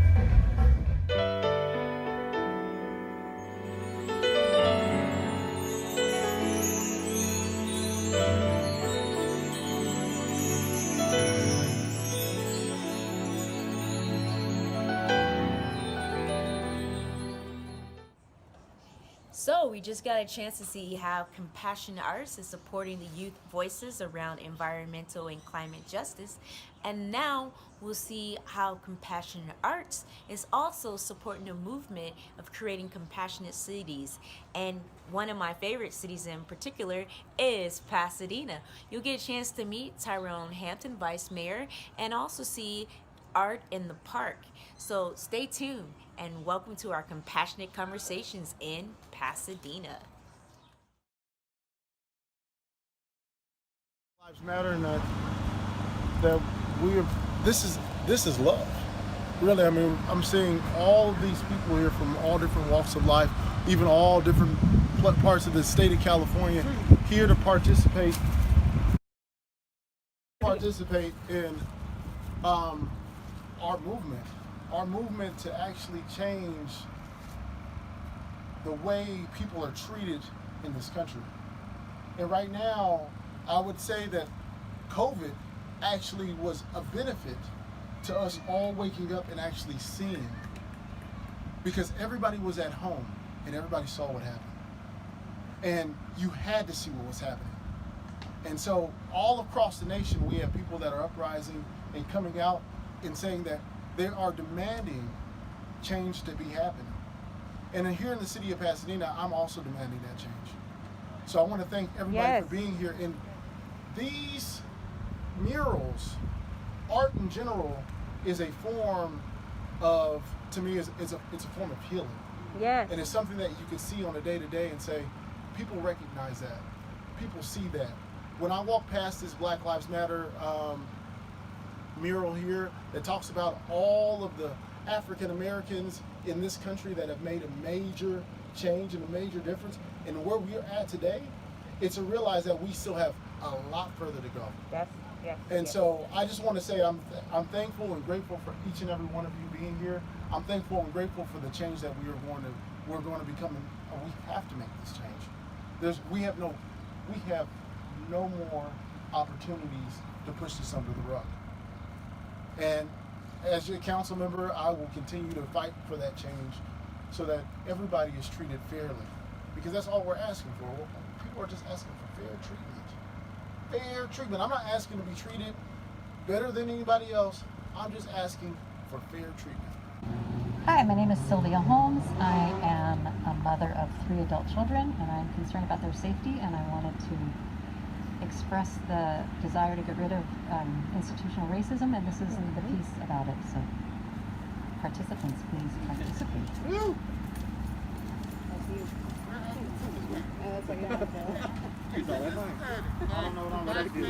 You can go after us. Oh, okay.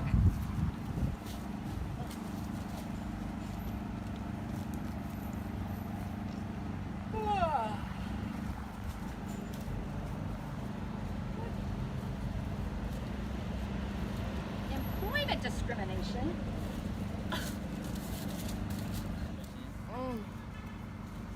What the hell is this? School segregation?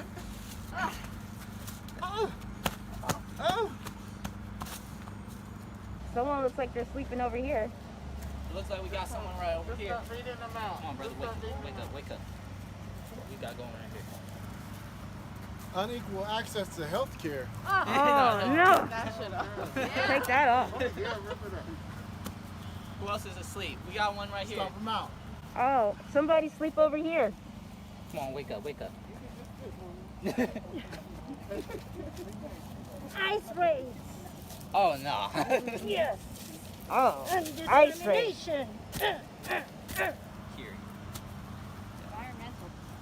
What's this? Wake up. Got a lot of change, brother. Mortgage discrimination? Oh. Yeah. Watch out for your glasses. Oh. Don't get the glass.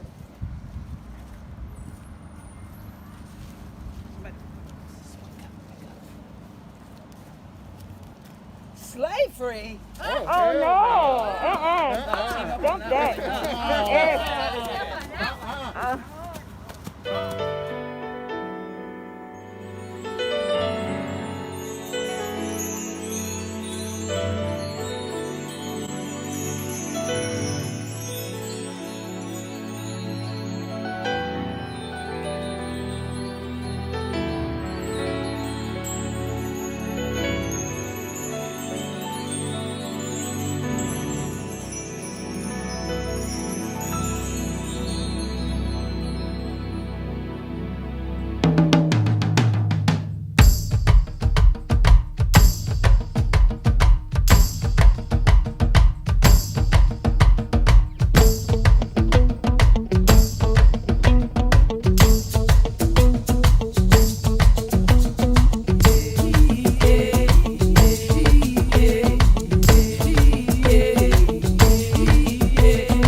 Visualize what life would be like. Lo vivía. Freedom. Libertad. Es lo que siempre hemos buscado. Por eso mi gente se viene a este lado. Amén. Everyone needs to be free. Eso lo quiero sentir dentro de mí, pero a veces ni se puede sonreír. Pero madre me dijo, mijo, no te agüites, busca la libertad, la tienes adentro del alma. Busca la calma, deja que crezca más grande que palmas. No sigas fama, eso no es vida. Pídele a Dios y nada será falta. That's what to my mama, I'm on. Freedom to feel what love, I'm not alone. I know you feel me, you could be strong. Put out that gun, put out them drugs. Help out your neighbor and go raise your son. Go be a leader, student and teacher. Be the things that you talk about as preachers. Do that right now in the name of your freedom. Freedom. This is a song about freedom. Freedom for our sons and daughters. Freedom for earth, sky and water. Freedom for earth, sky and water. Freedom to dwell beyond borders.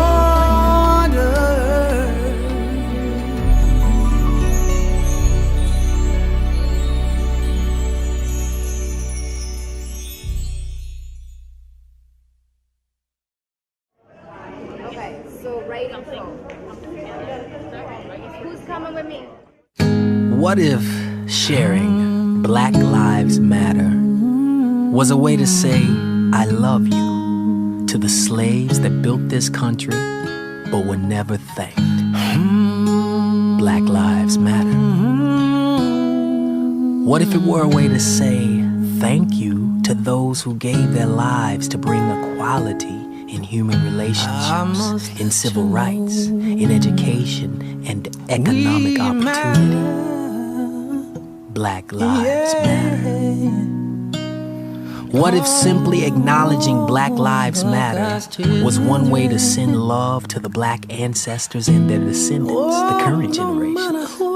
A way to say thank you for being the glorious children of God that you are and have always been.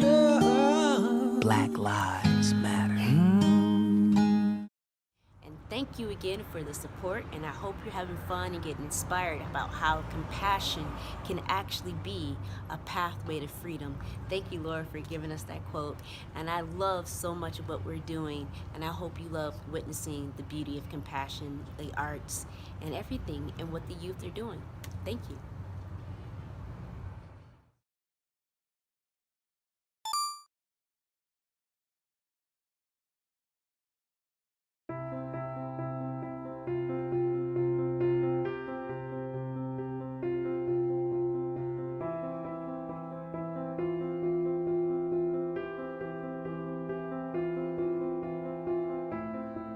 You know, we became a compassionate city a few months ago. You know, there was a recognition that we couldn't remain in our silos, that we couldn't do this as an individual church, or we couldn't do this as an individual nonprofit, that there really needed to be a coming together of these gems in our community.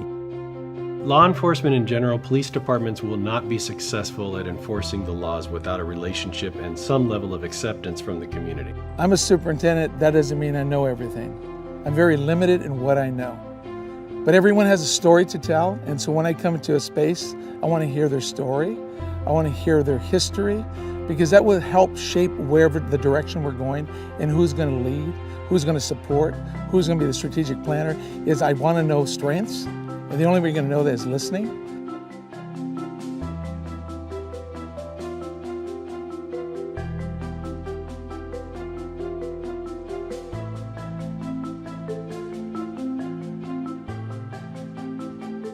I think it's extremely important that everybody is on the same page. Sometimes we do not see what we do. People don't see and don't recognize how much kindness and compassion is out there already. We went through this process of the compassionate cities and through the education that we received and through the exercises. Number one, it puts it in perspective. Number two, it gets everybody else involved. You get buy-in from the other members of the community.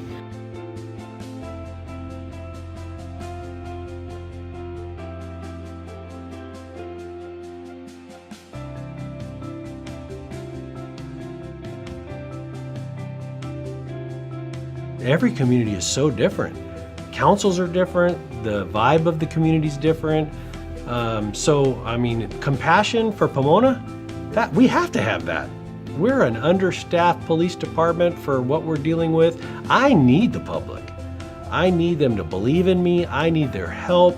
We have to do this together. I mean, it's everything to Pomona. No matter where you live, if you live in Asia, you live in the United States and in America, or in civilized countries, or underdeveloped countries, the values are the same.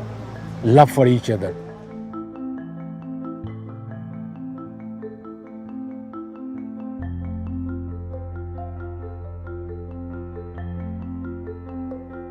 In order to lead a compassionate movement, we needed to know more about compassion. Compassion is a strong and a tough word. It's a demanding word.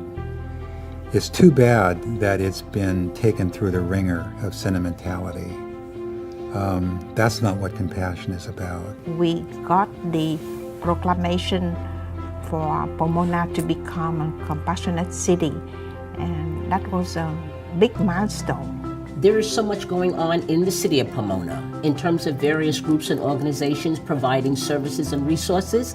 But from where I'm standing, it appears to me that some of the services and resources are not even, many of those people who actually need the service are not even aware of it. Compassion means roll your sleeve up and get in there and do the work, put the time in, do the work, and be present. Be intentional, be there when people need you. I think that is big for me. I don't like people just giving lip service. The fulfillment of who people are, I believe, is what transforms organizations. I think it's what changes people. Imagine if we can honor some of our innate human values, how much more human potential could be fully realized. What this class did for me was it connected the dots. It's like, that's why I'm doing that. So it was like an eye opener. It was like like somebody came in and resurrected my soul. It was like, okay. I think compassionate cities and having that focused intention can also help us in the long run of time. The seeds that we plant today they're not for us that are living here now, but for our future generations. We need each other. That is the bottom line. Our job of Compassionate City is to try to solve this problem because we are brother and sister of one same human family.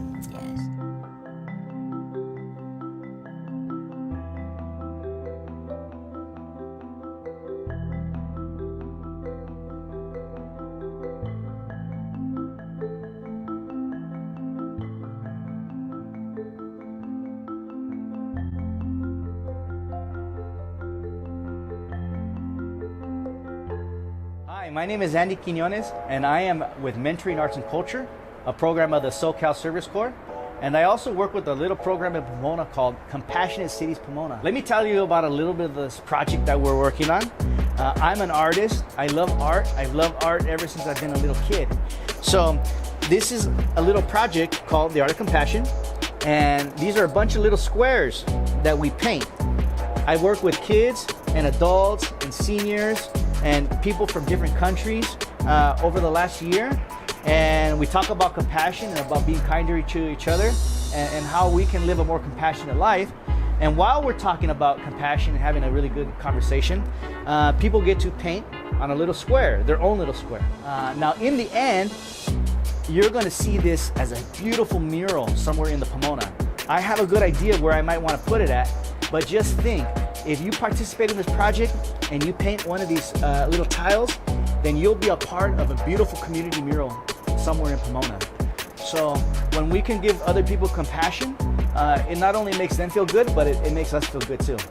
I'm really glad you were with me today. I hope that you participate in this project. You'll get to check out some of the squares that other people have done. And if you have any questions, thoughts, or concerns, you can always go to the website and the information below.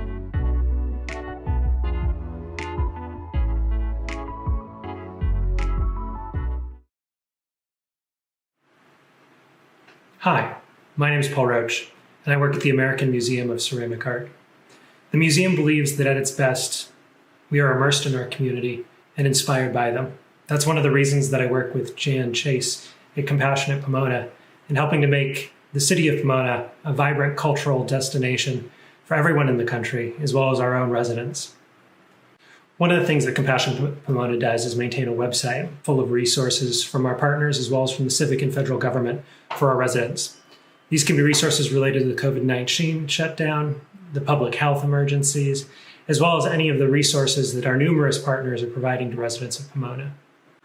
One of our Pomona partners, psychologist Diana Ketterman, aka Dr. K, and her Character Champion team have created and launched this past May a free downloadable Spread Compassion, Not COVID-19 coloring book for kids. It's titled Character Champion, What Do You See? And is accessible on their website, characterchampion.org, as well as ours, compassionatepomona.org. Their next project will focus on teens. Speaking of teens, a group of Compassionate Pomona leaders are creating an interfaith teen youth group this summer called The Quest. Over the next 12 months, they will seek wisdom from the religions of the world, explore values, and find gifts in the differences we all have between us. Most recently, Compassionate Pomona has begun a series of conversations related to racial justice with our police department, including with our new Chief of Police, Michael Ellis, Deputy Chief Christian Sue, and Corporal Chris Lewis. Our Compassionate Pomona community lies at the western edge of a growing compassion hub in the Inland Valley region of California. Just east of us, in San Bernardino County, we have Compassionate Rancho Cucamonga. Still further east is Compassionate Redlands. There is also a San Bernardino County initiative led by Josiah Bruni of Music Changing Lives. The Compassionate Cities movement has blessed our city, Pomona, and many individuals. We hope you will use this tool to bring your city or community together in compassionate action. Good evening. My name is Josiah Bruni, CEO and founder of Music Changing Lives and San Bernardino County's Compassionate Arts Partner. I am honored to be a part of this global telethon that you're watching. Tonight you are going to see clips from our Redlands Community Center that's a little bit east of Rancho Cucamonga in Ontario and San Bernardino, just for geographics. You're also going to see works from our students from Moreno Valley, from our Changing Lives Showcase. This is an initiative that I started back in 1998, and we've been rocking for 22 years. And it started in the home of my own home, and now it's a robust program that teaches kids music, art, fashion, film, and more throughout all of Southern California and around the world as well. My heart is at 100 right now for the love that we're spreading on this Webithon, because it is so needed.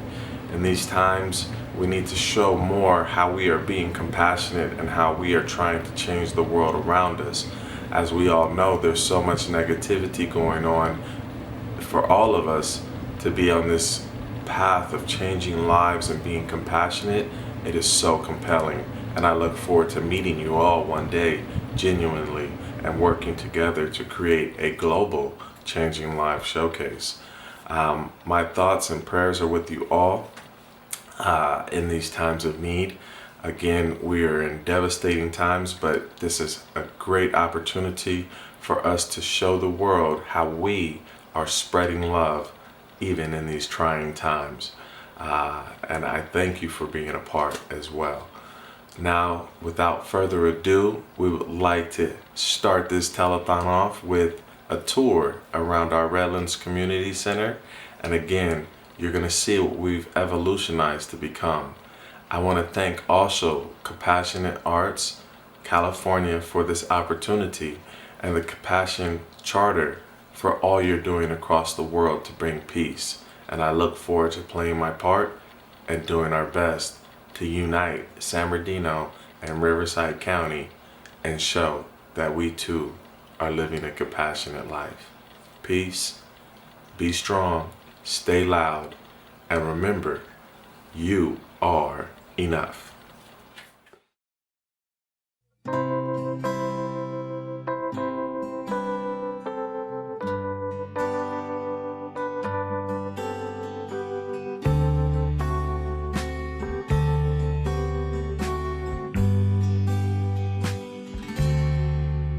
Try me, Lord. What have I ever done to deserve even one of the pleasures I've known? Tell me, Lord, what did I ever do that was worth loving you, or the kindness you showed?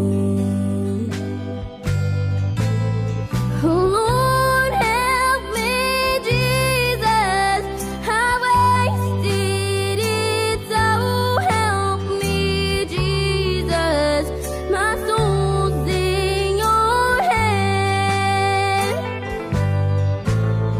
But now that I know that I needed you, so help me, Jesus, my soul's in your hand.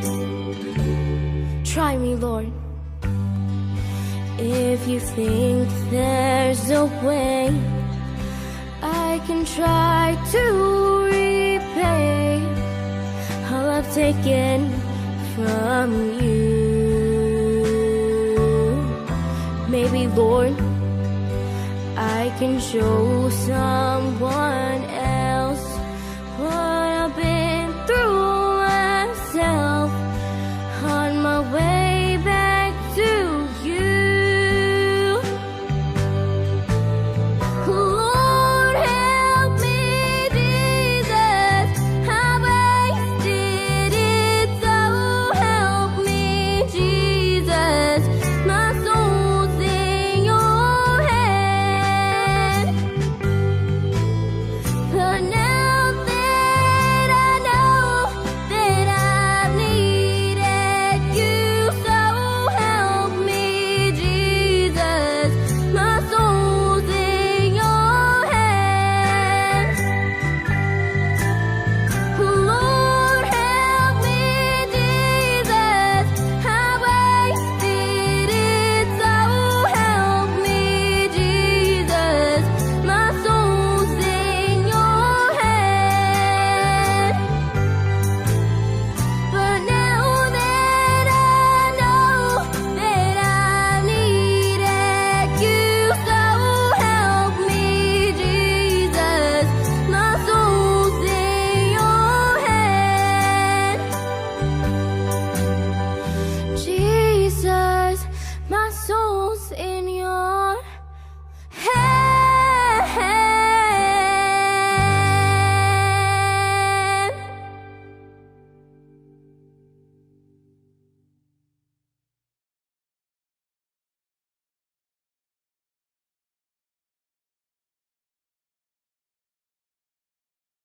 Hi, I'm Dr. Rose Hong Dang Bui, a retired physician.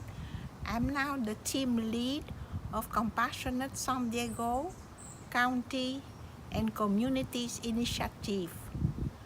We are a newly growing compassionate campaign approaching a larger community.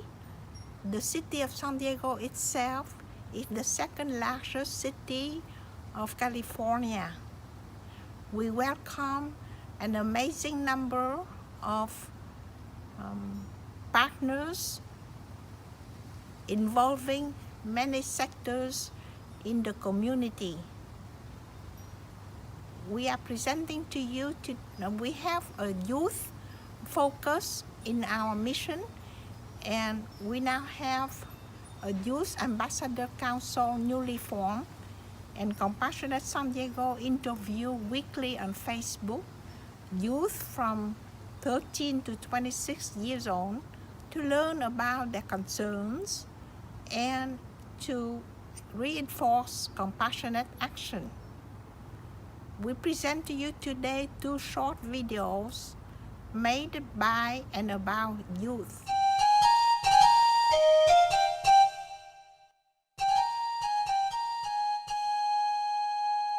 Compassionate San Diego youth speak about issues that they really care about, issues that take compassionate action and make a difference.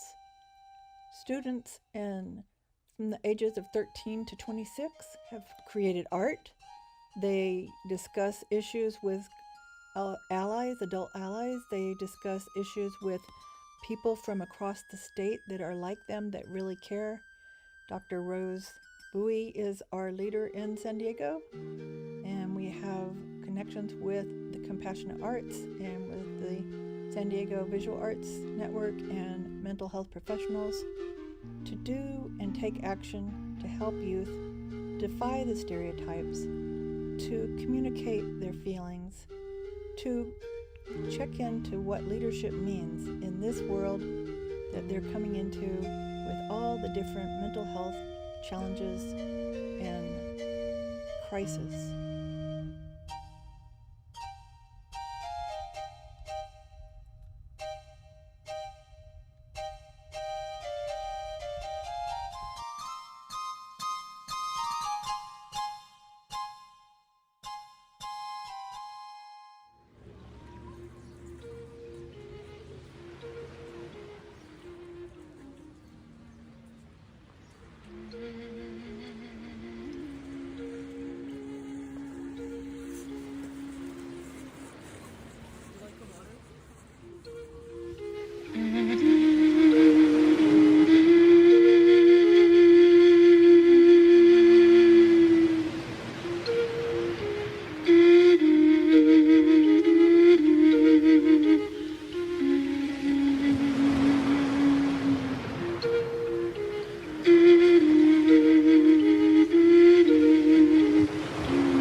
My only son, Tariq, a university student, a kind, generous, a good writer, a good photographer, had aspirations to work for National Geographic, engaged to a beautiful lady, worked as a pizza delivery man on Fridays and Saturdays.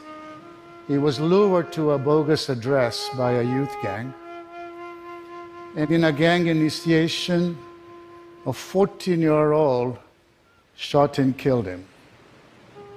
It is wrong to lie, to cheat. The real reason we are here is for you, because we don't want you to die like Tariq, or we don't want you to end up in prison like Tony.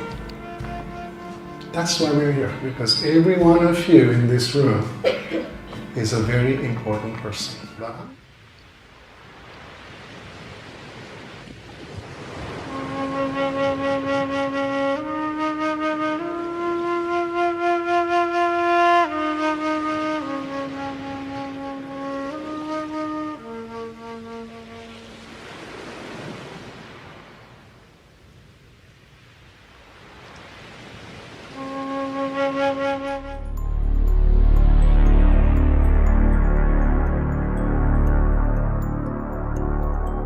What are we talking about?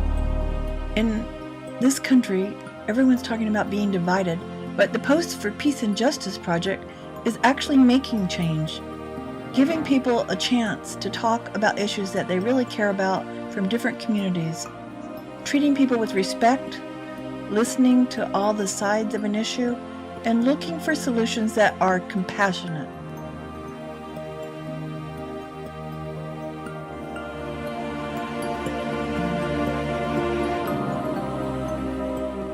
What is American? What is deepest in being American, and that is to give voice to your own thoughts.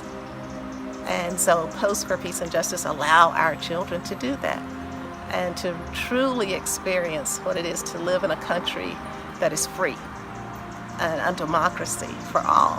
And so we can't go wrong with promoting more Post for Peace and Justice. I think that this should be everywhere. Every child should have an opportunity to be able to be part of this expression, an expression that is good and wholesome and is inclusive and is filled with loving people working together. If more of these exist and people only see not just the process, but the resulting artwork, and really get to see this across the country, juxtaposed against what some of the language we have today that is anti-everything, This is what we should be doing. This is what we should be doing. We should be gathering and working together and creating an art form that speaks to how we are better when we understand each other and when we respect and appreciate each other, rather than focusing on what might be different about me and I don't trust you because you're different than I am. This is an opportunity to bring that beloved community into being, and I just think that every child should have an opportunity to be a part of it.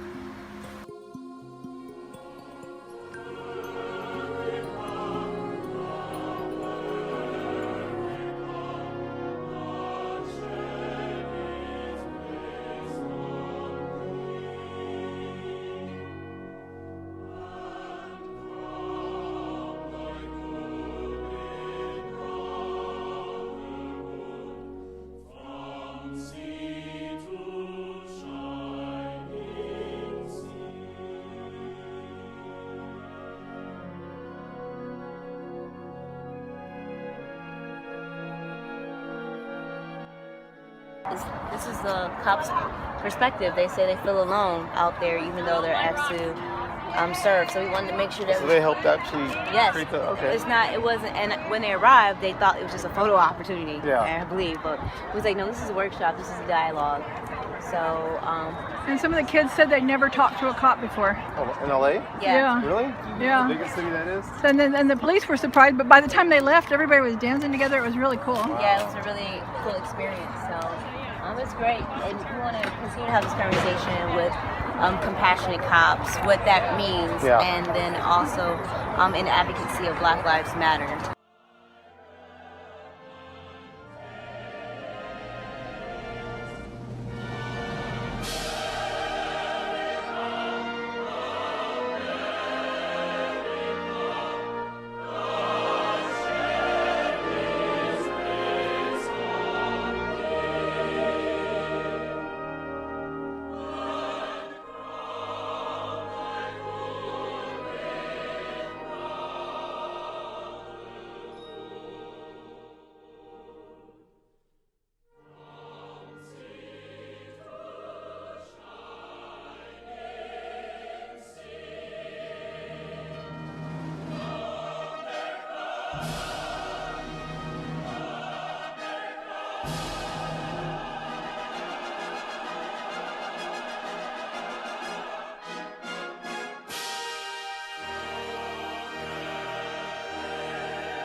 So I am so thrilled that we had an opportunity to share compassion with you from our great state of California.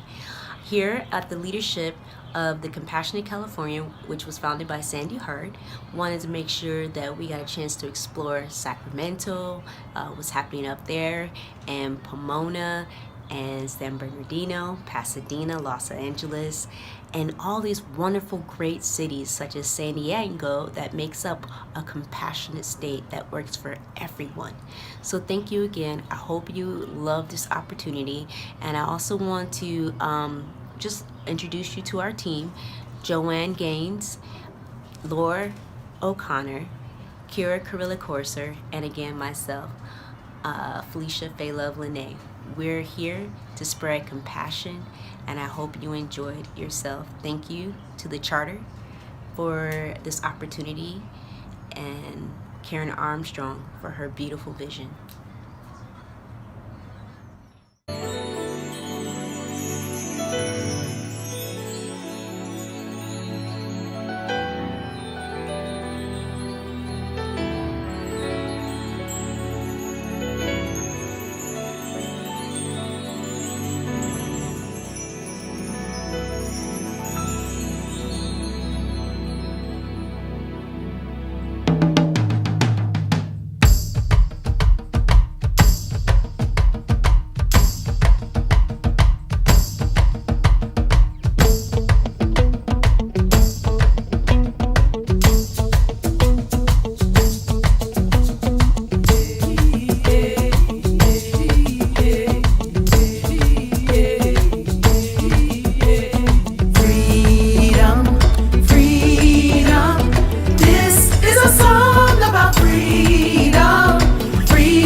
sons and daughters, freedom for earth, sky and water.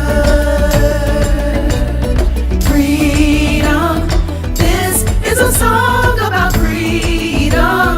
Freedom for our sons and daughters, freedom for earth, sky and water. Freedom.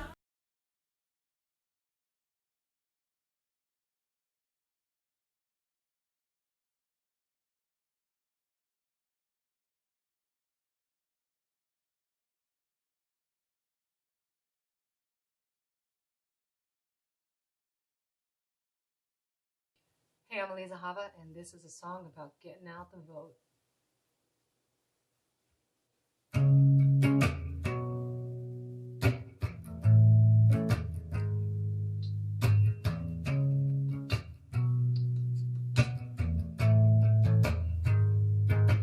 I vote 'cause I know I can change things with the tip of my finger.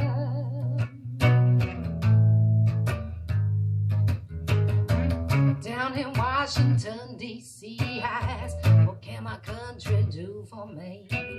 Greed, war, poverty. Somebody tell me, how can this be? This goes out to the people of the nation. Go out and get yourself to voter registration. It's time for some new legislation. I vote, I know I can change things with the tip of my finger.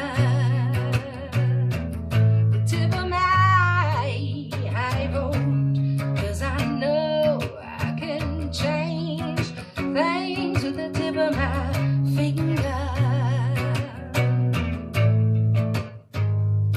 You say, what's the use? Show me some proof. What's to be of me and mine if I get in this booth? The question for the ever-rising youth. Show me a politician who's been telling me the truth. So if you got the feeling, rise up and give it. Knowledge is power to the people, no limits. Take no givens, expose lies hidden. Turn off your television and make it the good decision. Go. When the world spins out of control, I think it's time to step up to the pole. There's only one way to make a choice. Stand up and use my voice. I'm gonna call the Congress all the time. Tell them what's on my mind. In the Senate and the House, I want a leader, not a louse. Call me crazy, but it's true. Lord, it's up to me and you. So pick up the phone, dial it in, your favorite number. Girl, I'm in.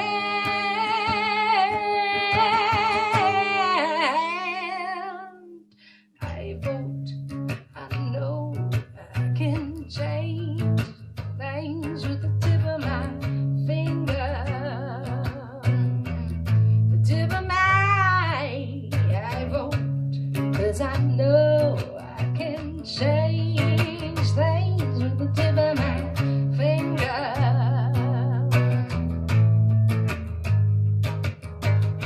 I got this feeling something could change, but if I do nothing, things remain same. So I stimulate the brain on what they got to say and read between the lines to figure the best way. Choose your side if you're gonna ride. Make your claim, take nothing short of the truth. State your name for the record so they know you came. Remind them who you are, strong. You possess no shame. I vote, I know I can change things with the tip of my finger. The tip of my I vote, 'cause I know I can change things with the tip of my finger. The tip of my I vote, I know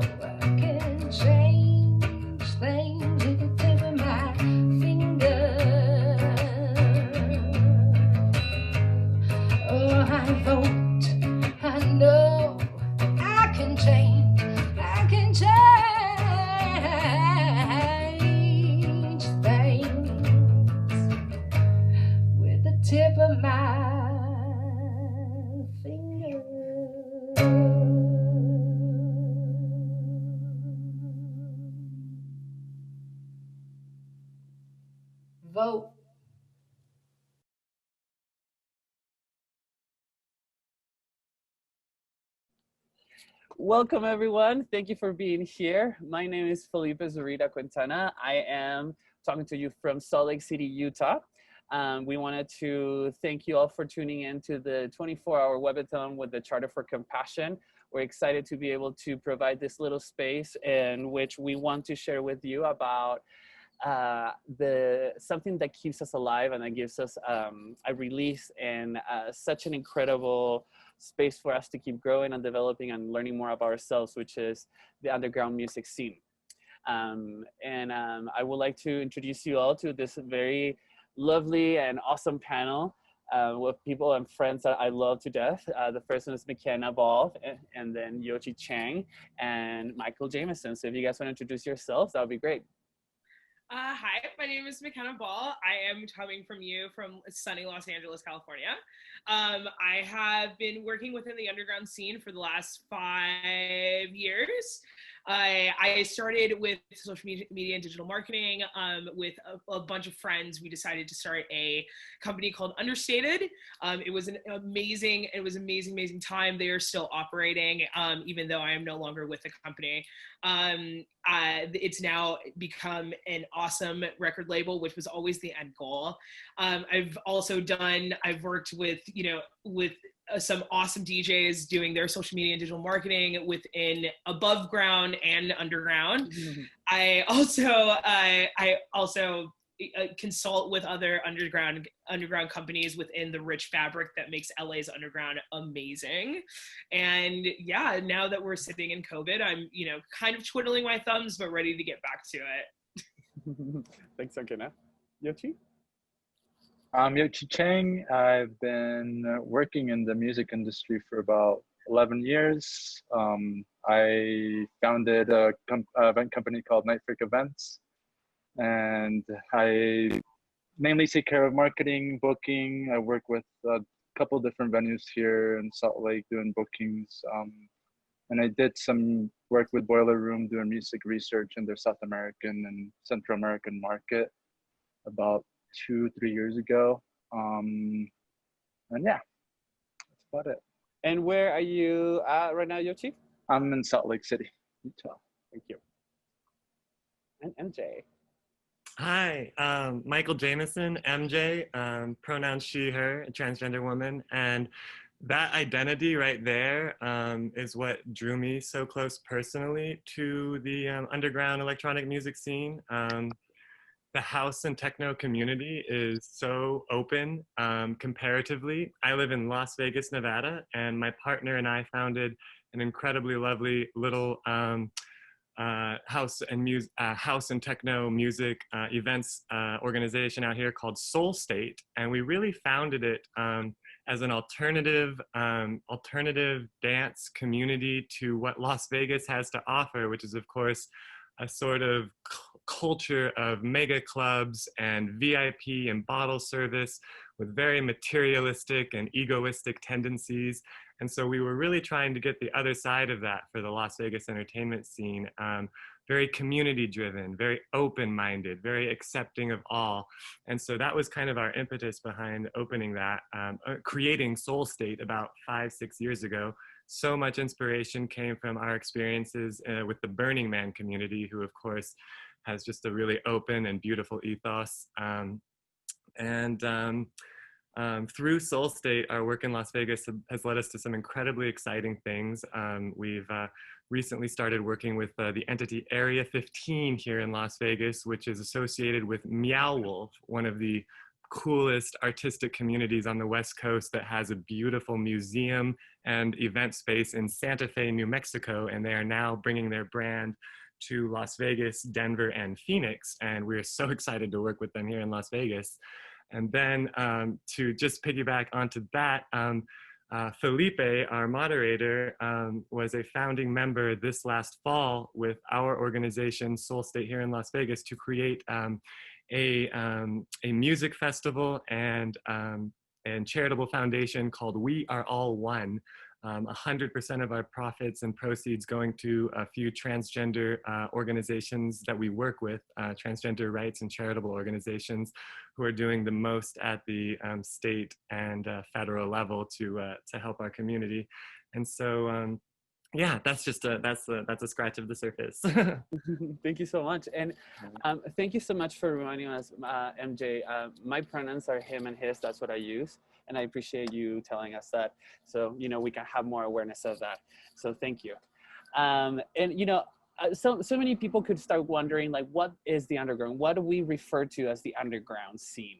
And so something that you said, MJ, was absolutely pretty perfect, which was, you know, there's the, or McKenna as well, you know, the above ground and underground. So above ground, we have all these big clubs, money, big shows, and DJs that like go all over the world and make a lot of money and throw these big events. And, you know, nothing bad, nothing wrong against it.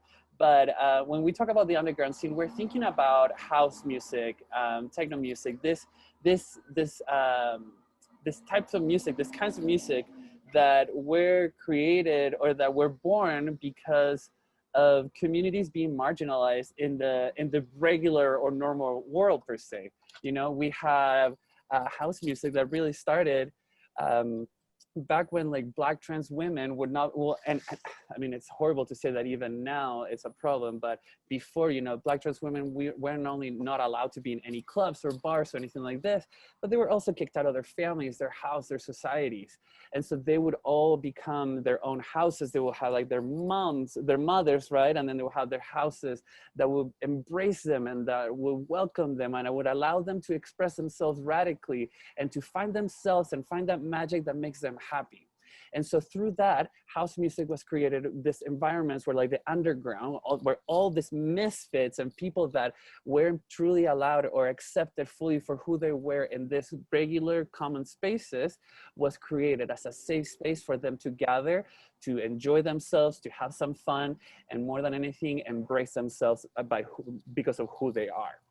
And so with that little, and with that little introduction, I wanted to ask you, all three of you, what motivates you to be working in the music industry, in the underground scene, and to create the safe spaces that you create as you you know, start and promote these events? You know, I grew up in LA. I had my formative years in Los Angeles, specifically during the EDM explosion. So I was going to massive raves. I was going to, you know, like in mostly Insomniac events, you know, back in, you know, like 08, 09 sort of thing. And when I went, you know, it was the first time in my life where I wasn't being judged on, am I the prettiest? Am I the smartest? And, you know, it was an amazing introduction into this culture. As I got older and as I started to dig deeper and explore the darker shades of electronic music, I realized very quickly that there was a huge disconnect between representation within specifically the founding communities of this culture, which is, you know, Black, Hispanic, the LGBTQ plus community. And I always asked myself why. And as I dug deeper, I wanted to go to places where I did see not only these people on the dance floor, see myself on the dance floor, but see them on stage being celebrated, being put on a pedestal that they are deserving of, which is why, you know, I started going into the underground and why I took something like this so personally. It's always been my end goal to make sure that these marginalized communities are getting the recognition that they deserve within the greater electronic music industry, which has become a multi-billion-dollar industry on their backs and their struggles and their work ethic as well. And it's also, you know, this community has saved my life. It saved my life more than once. And, you know, to make sure, you know, that the next little brown girl who feels like she doesn't belong or, you know, wants to end her life is able to go and find a place like this and be celebrated and be welcomed. Explore the characteristics that, you know, I didn't learn from you learn them from your parents, you know, patience, empathy, you know, love and acceptance, but where I really learned it and was able to put it into practice was within this community. And it's become, you know, my end goal and my mission to make sure that this community is available in its true, purest form for the next person in the next generation. Thank you so much, McKenna. MJ, would you like to add to that? piggybacking on her words exactly, we are members of those marginalized communities that weren't necessarily welcome in the popularized spaces, the mega clubs, the normal spaces of cisgender society, of cis white society. So like as you mentioned before, these underground spaces evolved from being marginalized and from finding others like you and celebrating each other when the rest of the world just wouldn't. And that's what really brought me to fall in love with this community, was the sense of compassion, which is what this is, our subject matter is all about, that the community members truly have for one another based on their life experiences, which have been oftentimes really, really rough, from family to societal denigrations and worse. I am so happy to have found my underground family, as McKenna was mentioning. They've saved my life in figurative and literal ways. They've just made it so much more worth living in some ways, particularly expressing and just being accepted and they celebrated even, which everyone deserves to be. To just add slightly to that, the creation of We Are All One Music Festival that was in benefit of the transgender community was just the culmination of all of my underground dreams come true, of being at Burning Man for 10 years, of sitting with marginalized trans folks in discussion groups that can get so sad, to be honest, for years and years and years, and just seeing that the world did not see them, and to bring attention to these people through celebration and music, with your help, Felipe, with so many beautiful souls helps, was just yeah, why we do this. Thank you so much. Yes, and Yoch, tell me now about how is it that you got involved here? Thank you, MJ. So when I started Night Freak in 2009, here in Salt Lake, there wasn't too many people that knew about underground music or the music that we liked, because it was like more like, I don't know, it was like more European, the big following in Europe. And we started as a blog originally, showing people new music and things like that. And then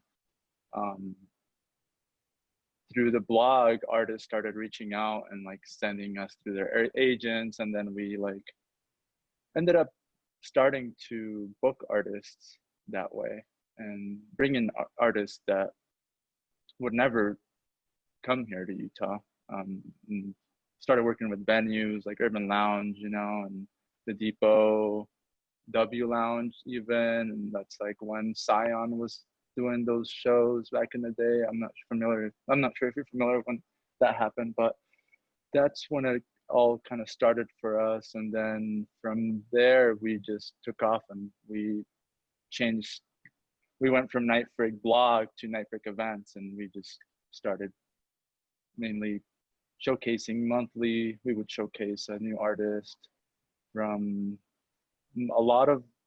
at the time, a lot of the music that we wanted to bring was like from France. A lot of French house was coming out, and like Justice was really big. So we were trying to like get these huge artists to come here to Salt Lake, and that's mainly like what our focus has been since. Awesome. And then I've built a couple different platforms to try things out recently. Social Disco Club, I started that because I wanted to have like a safe space for my gay friends and my gal friends to come dance and like not be like in that top 40 type of environment where it's how it is. So that's why I started Social Disco Club, and that was it's been 2 years since. And yeah. And I'm a witness. I've always had a really good fun time in those. I always end up dancing all night. So and you're safe. I agree with that. And very safe, yes. Okay, so we're trying to discuss here through this webathon about compassion, and how is it that compassion can be brought into the different things that we do and the movements and communities that we create. And I wanted to have this specially curated panel with all three of you, because I feel like we love the good music. We love to dance and have fun and hang out with our friends and everything, but we also appreciate the safety of the spaces that we end up creating, as we just discussed. And so with your events and in the underground scene, how do and I can probably start answering this question, but how do we show compassion? How have you had any personal experiences that have helped you to be more effective in showing compassion through your work? And what is something that motivates you to keep going with that? So I'll go really quickly. I love being able to like help in different groups and create all these safe spaces, because as a member of the queer community, as an immigrant that was born in a different country and came here to the US to find a different kind of life, it's not that I felt marginalized, but I've felt maybe some sort of discrimination, here and there. Maybe a little bit of the accent, maybe the color of my skin, and throughout the time that I'm here, I spent half of my life here in the U.S. and throughout that time, when I started going and discovering the underground scene, not only I felt safe and welcome, but I felt embraced. I felt like not only I was being allowed to be myself, but I was encouraged to be myself, to show love for myself, to show compassion for myself by accepting me and loving me for who I am, no matter what society has sort of like trained me to think that what is correct and what's not. And so defying and breaking down those walls have been a crucial part of my experience in the underground scene. And to be able to realize that because of that beautiful feeling that I received, I am now able to give that beautiful feeling to new people that join the scene, that come and are looking for that company, for that support, for that system that we create as we produce these events. And with that, McKenna, would you like to keep going with the question then? So compassion in the scene, and how is it that it motivates you? Compassion in the scene. So again, going back to the beginning of where I started, during the EDM explosion and everything, I saw it evolve, with these massive events where when the first time you go, you're in awe and you're meeting people from all walks of life. I'm also a firm believer that if every single person in the world had a year of partying, we would live in a much more empathetic place, much more understanding place. And, because you are forced to interact with people in a vulnerable state, who come from different places, who come from different backgrounds, who deal with different issues, and how we all come together with one common thread. As things progress, specifically in LA and my experiences, you see a shift in the tide where people are still empathetic, like people are still trying to interact with one another, but there was a very obvious shift within the larger scale, more mainstream events, where you saw what outfit are you wearing, there was more judgment, and there was more mainstream, as MJ has stated, it became an EDM community to like an electronic drunk music community. The intention was not to interact, to play a part and play your role in this community that is so opening and welcoming. It was more like, it was more for clout. It was more for, let me, get as possible with this beautiful music and glitter and very limited clothing. And that's something that I wanted to distance myself from. And when I started going to these events, it was that shift was very obvious. The intention of why are we here changed. I'm very lucky in Los Angeles, specifically in my area, in the warehouse district and community, a lot of them are burner based. A lot of them are owned by people who own their own camps within Burning Man. So those pillars of the Burning Man society are now ingrained within our culture and our warehouse community here in Los Angeles. And we're encouraged to play into that. Yes, be yourself, and yes, take care of yourself, but to also take care of those around you, and to also, be a contributing member to this community.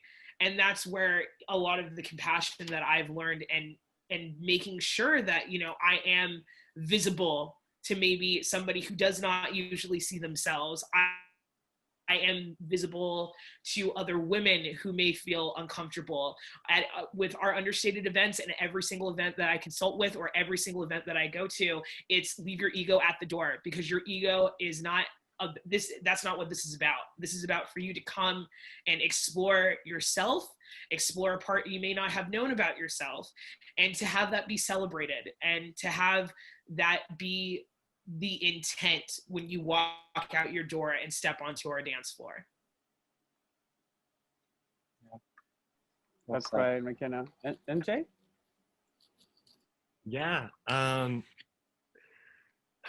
All of these things that we've mentioned, it's truly about community. And when you leave your ego at the door, as just the first rule of any of our parties, whether it's Yochi or McKenna or myself, once you really check that part of yourself, you really open yourself up to the other, and that is what is going to bring compassion. Seeing the other, like she said, seeing others that we maybe don't normally see in some spaces, like a trans person. There aren't very many trans people in the world, and that fact in and of itself lends itself to people's ignorance, and then therefore misunderstanding, hatred, or just not just complete misunderstanding of a trans person. So it's so important for us, for trans folks, for so many marginalized folks, to have a platform, to be seen, and to enjoy themselves. And that in and of itself definitely breeds compassion, where you can find another that you may not normally see in mainstream cisgender society. It was one of my biggest loves and joys of our We Are All One festival, benefiting the transgender community, to have panels not unlike these, that focused on women, on LGBTQ plus people, and specifically on trans and non-binary people, having us up in front of a large audience. And I was actually so scared that these panels would be not well attended, that it would just be a few trans folks talking to each other and just not getting any recognition. But I was thrilled that a large percentage of the attendees of the music festival were not just there for the music, were not just there for a good time and a good dance. They were there to open up. They were there to be compassionate. They were there to listen. And we had massive audiences for these LGBTQ plus women's and transgender panels of folks who really wanted to learn. And so compassion is bred within our community in so many ways, and I'm so proud of it, and just to be there for it. Yeah, thank you. Thank you, MJ. Yoch? She's right. Compassion is like built, especially here in Salt Lake, where it's so small. There's a lot of competition as well nowadays. So I feel like here, well, in my case, like, I don't really like to, for competition, I don't really see it as competition, because I help them out as well. Like, we're all, like, you help my events, like you help other organizers as well, like Felipe. So that's kind of taught me as well to show compassion and like help everyone out that's doing these events, because we're all trying to build something here. It's a small city, so we still have a lot of work to do. And yeah, so what I do is I try to help other promoters with promoting or gear or decorating, helping different venues as well, and yeah, catering to certain communities and doing fundraisers. And benefit shows to help or scene as well. Absolutely. Yeah, thanks, Josh. And you know, that's the wonderful thing about the scene is that compassion can be all encompassing in everything that we do here. I kind of like wanted to leave a thought with the people that are watching right now. I think that a clear way to show what we refer by the safe space that the underground scene can provide to us is imagine, I mean, it's not so much imagine, but like you can probably remember if you're gay or identify as queer, even now in 2020, sometimes you might be a little concerned or afraid of holding your partner's hand. You know, all these things, and you don't feel safe, you feel judged, you feel watched, you feel outside of the norm. I mean, I think, Felipe, that's something that it goes a little bit further than that. Like, yes, you know, the queer community feels that also, but, you know, as a Black woman who has traveled, you know, I go to Europe every year to go to these events, you know, and there are places where I have been, you know, even in some of the most, you know, places like Spain or, you know, places like the Netherlands or France and things, you know, of those more, you know, progressive countries where I have felt that, you know, it is something where you know, any type of marginalized person, regardless of where you are, you do sometimes, you know, feel unsafe, unwelcomed. You feel the urge to code switch. You feel the urge to, you know, read between the lines, even if it does have pure intentions.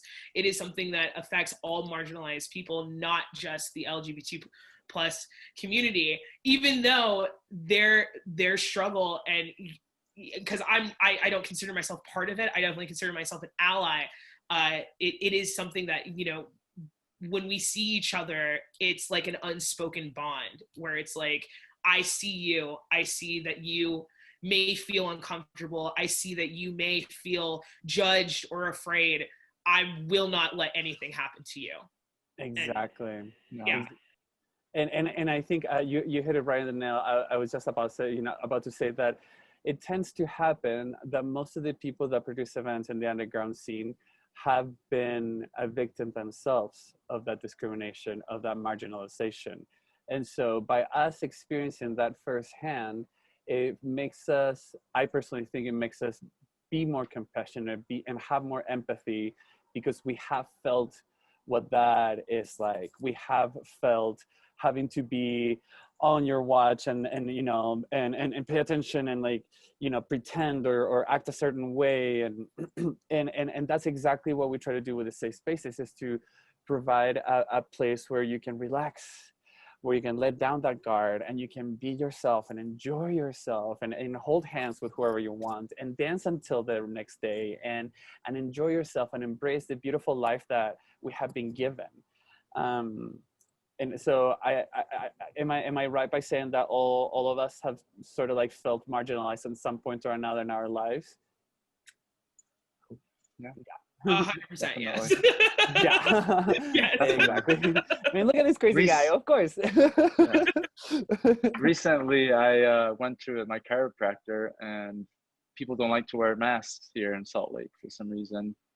And they see me, like, I look kind of Asian, you know, I'm wearing a mask, I'm wearing gloves. So immediately, like, I get like stared at, and I could tell, like, it's a room full of whites. So they're like immediately judging me because I'm Asian and I'm wearing a mask, you know? So I'm like, yeah. it says, you know, it says wear a mask when you step into this building. So none of you guys are wearing a mask. So yeah, it's not my fault. And you know, and opposite to that, when we enter a party, when we enter any of the spaces that have been produced in the underground scene, you get to see all these different people, and they're all united by the love of the music, by the love of the Yeah. feel, you know. I remember being at a music festival where a friend of mine told me, do you not realize that music, especially house music and this sort of scene, is sort of like it's almost like a religion. You know, we come to these music festivals where, like, it's sort of like a pilgrimage. We get together in big groups of people, we dance at the same time under the same rhythm, almost going into a trance. And it's almost like at that point when we're in this community-based dance moment, we are able to, if you're spiritual, we're able to touch the divine, to feel that infinity thread that is all over this world. And by having that moment of almost like a taste of nirvana, you get to feel that moment and commune with the divine and with everybody else that's around you. And that is a beautiful expression of compassion all by itself. Yeah. And I think it's also, you know, like I don't know if you guys have experienced this, you know, in California is such like a little like petri dish of just like you're above ground, you're underground, you're mid rim, like, you know, just at the line of it, whether it be a huge multi-million-dollar festival or whether, you know, that underground sound is still present. But, you know, for me, even there is not a diversity problem, but it is very clear that, you know, when it comes to transcending the races or the sexes or the identities that we feel within our beautiful tapestry of our community, you know, there still is, you don't see a lot of representation on the dance floor and on the stages with the DJs that are chosen to come and play. There are companies that are taking the extra mile and making sure that is no longer the case. But even so much as looking around and not seeing yourself anywhere, it does kind of create this, you know, just like barrier a little bit. And you're kind of like, you know, all of the things that you're programmed to feel and to be afraid of, you know, is something, you know, yes, this is beautiful music, and yes, you know, we're able to feel, you know, the divine, and we're able to, you know, connect with ourselves in a much deeper way.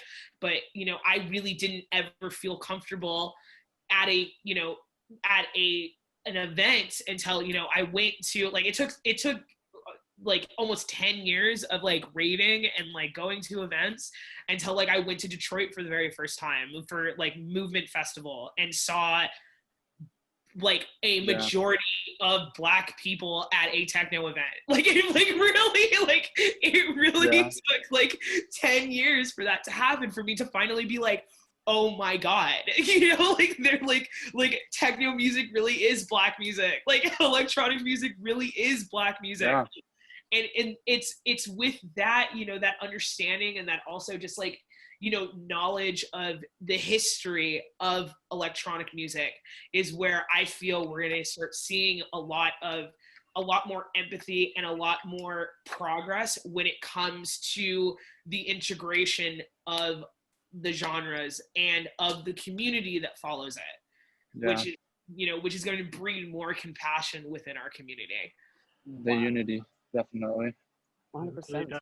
Oh, babe, and you honestly were so sweet to say that the industry maybe doesn't have a diversity problem, but I think we kind of know it does, and I love that this panel is what it is, and it features who it does. But to the larger community's credit, all of these wonderful, well-meaning white folks or cis-normative folks who find this community find an openness within themselves to accept the other and see the other in a way that they never would have without this community that was created by Black femmes in Detroit, in Chicago, and in New York City, with the houses that we chose, the family that would accept and celebrate us. And so is there a diversity problem? As with anything in this country that is unfortunately patriarchal and white supremacist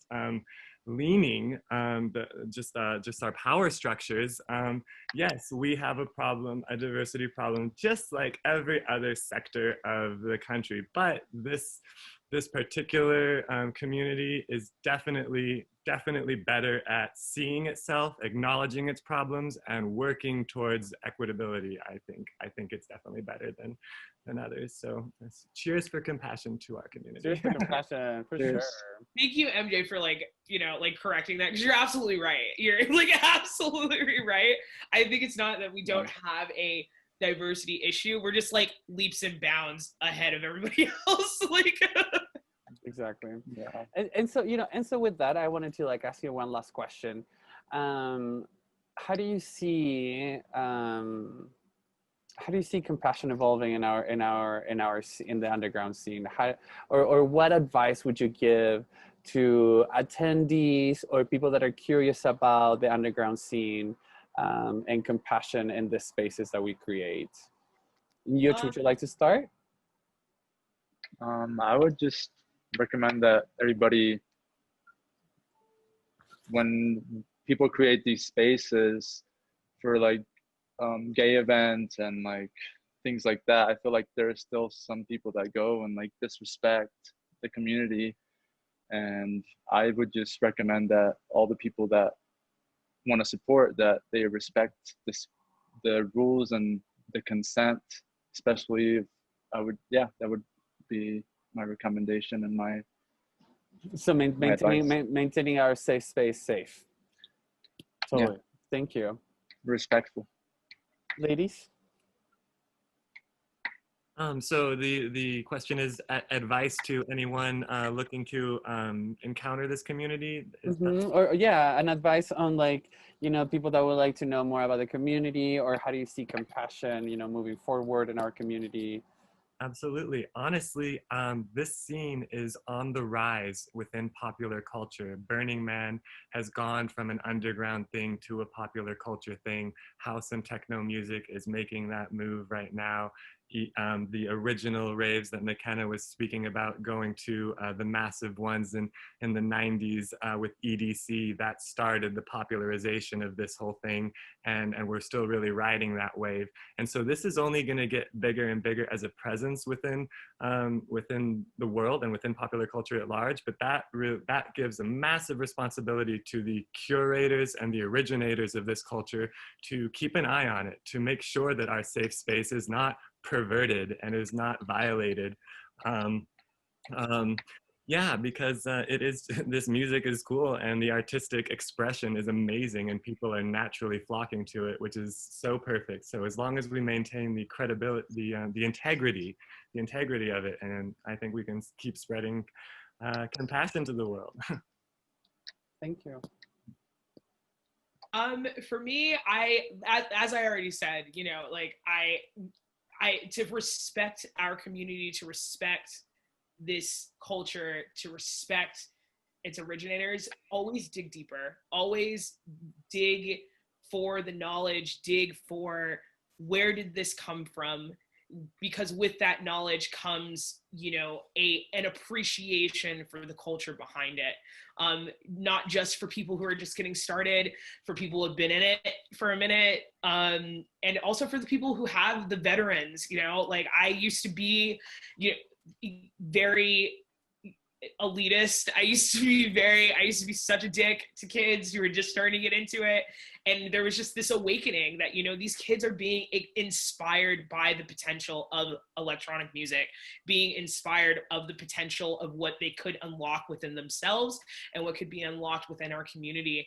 And to welcome that, the kid who's listening to Marshmello is going to dig, 2 years from now, he's going to dig deeper and he's going to be right next to you, getting down on the dirtiest, filthiest underground techno dance floor you could possibly imagine. So just don't be a dick. Yeah.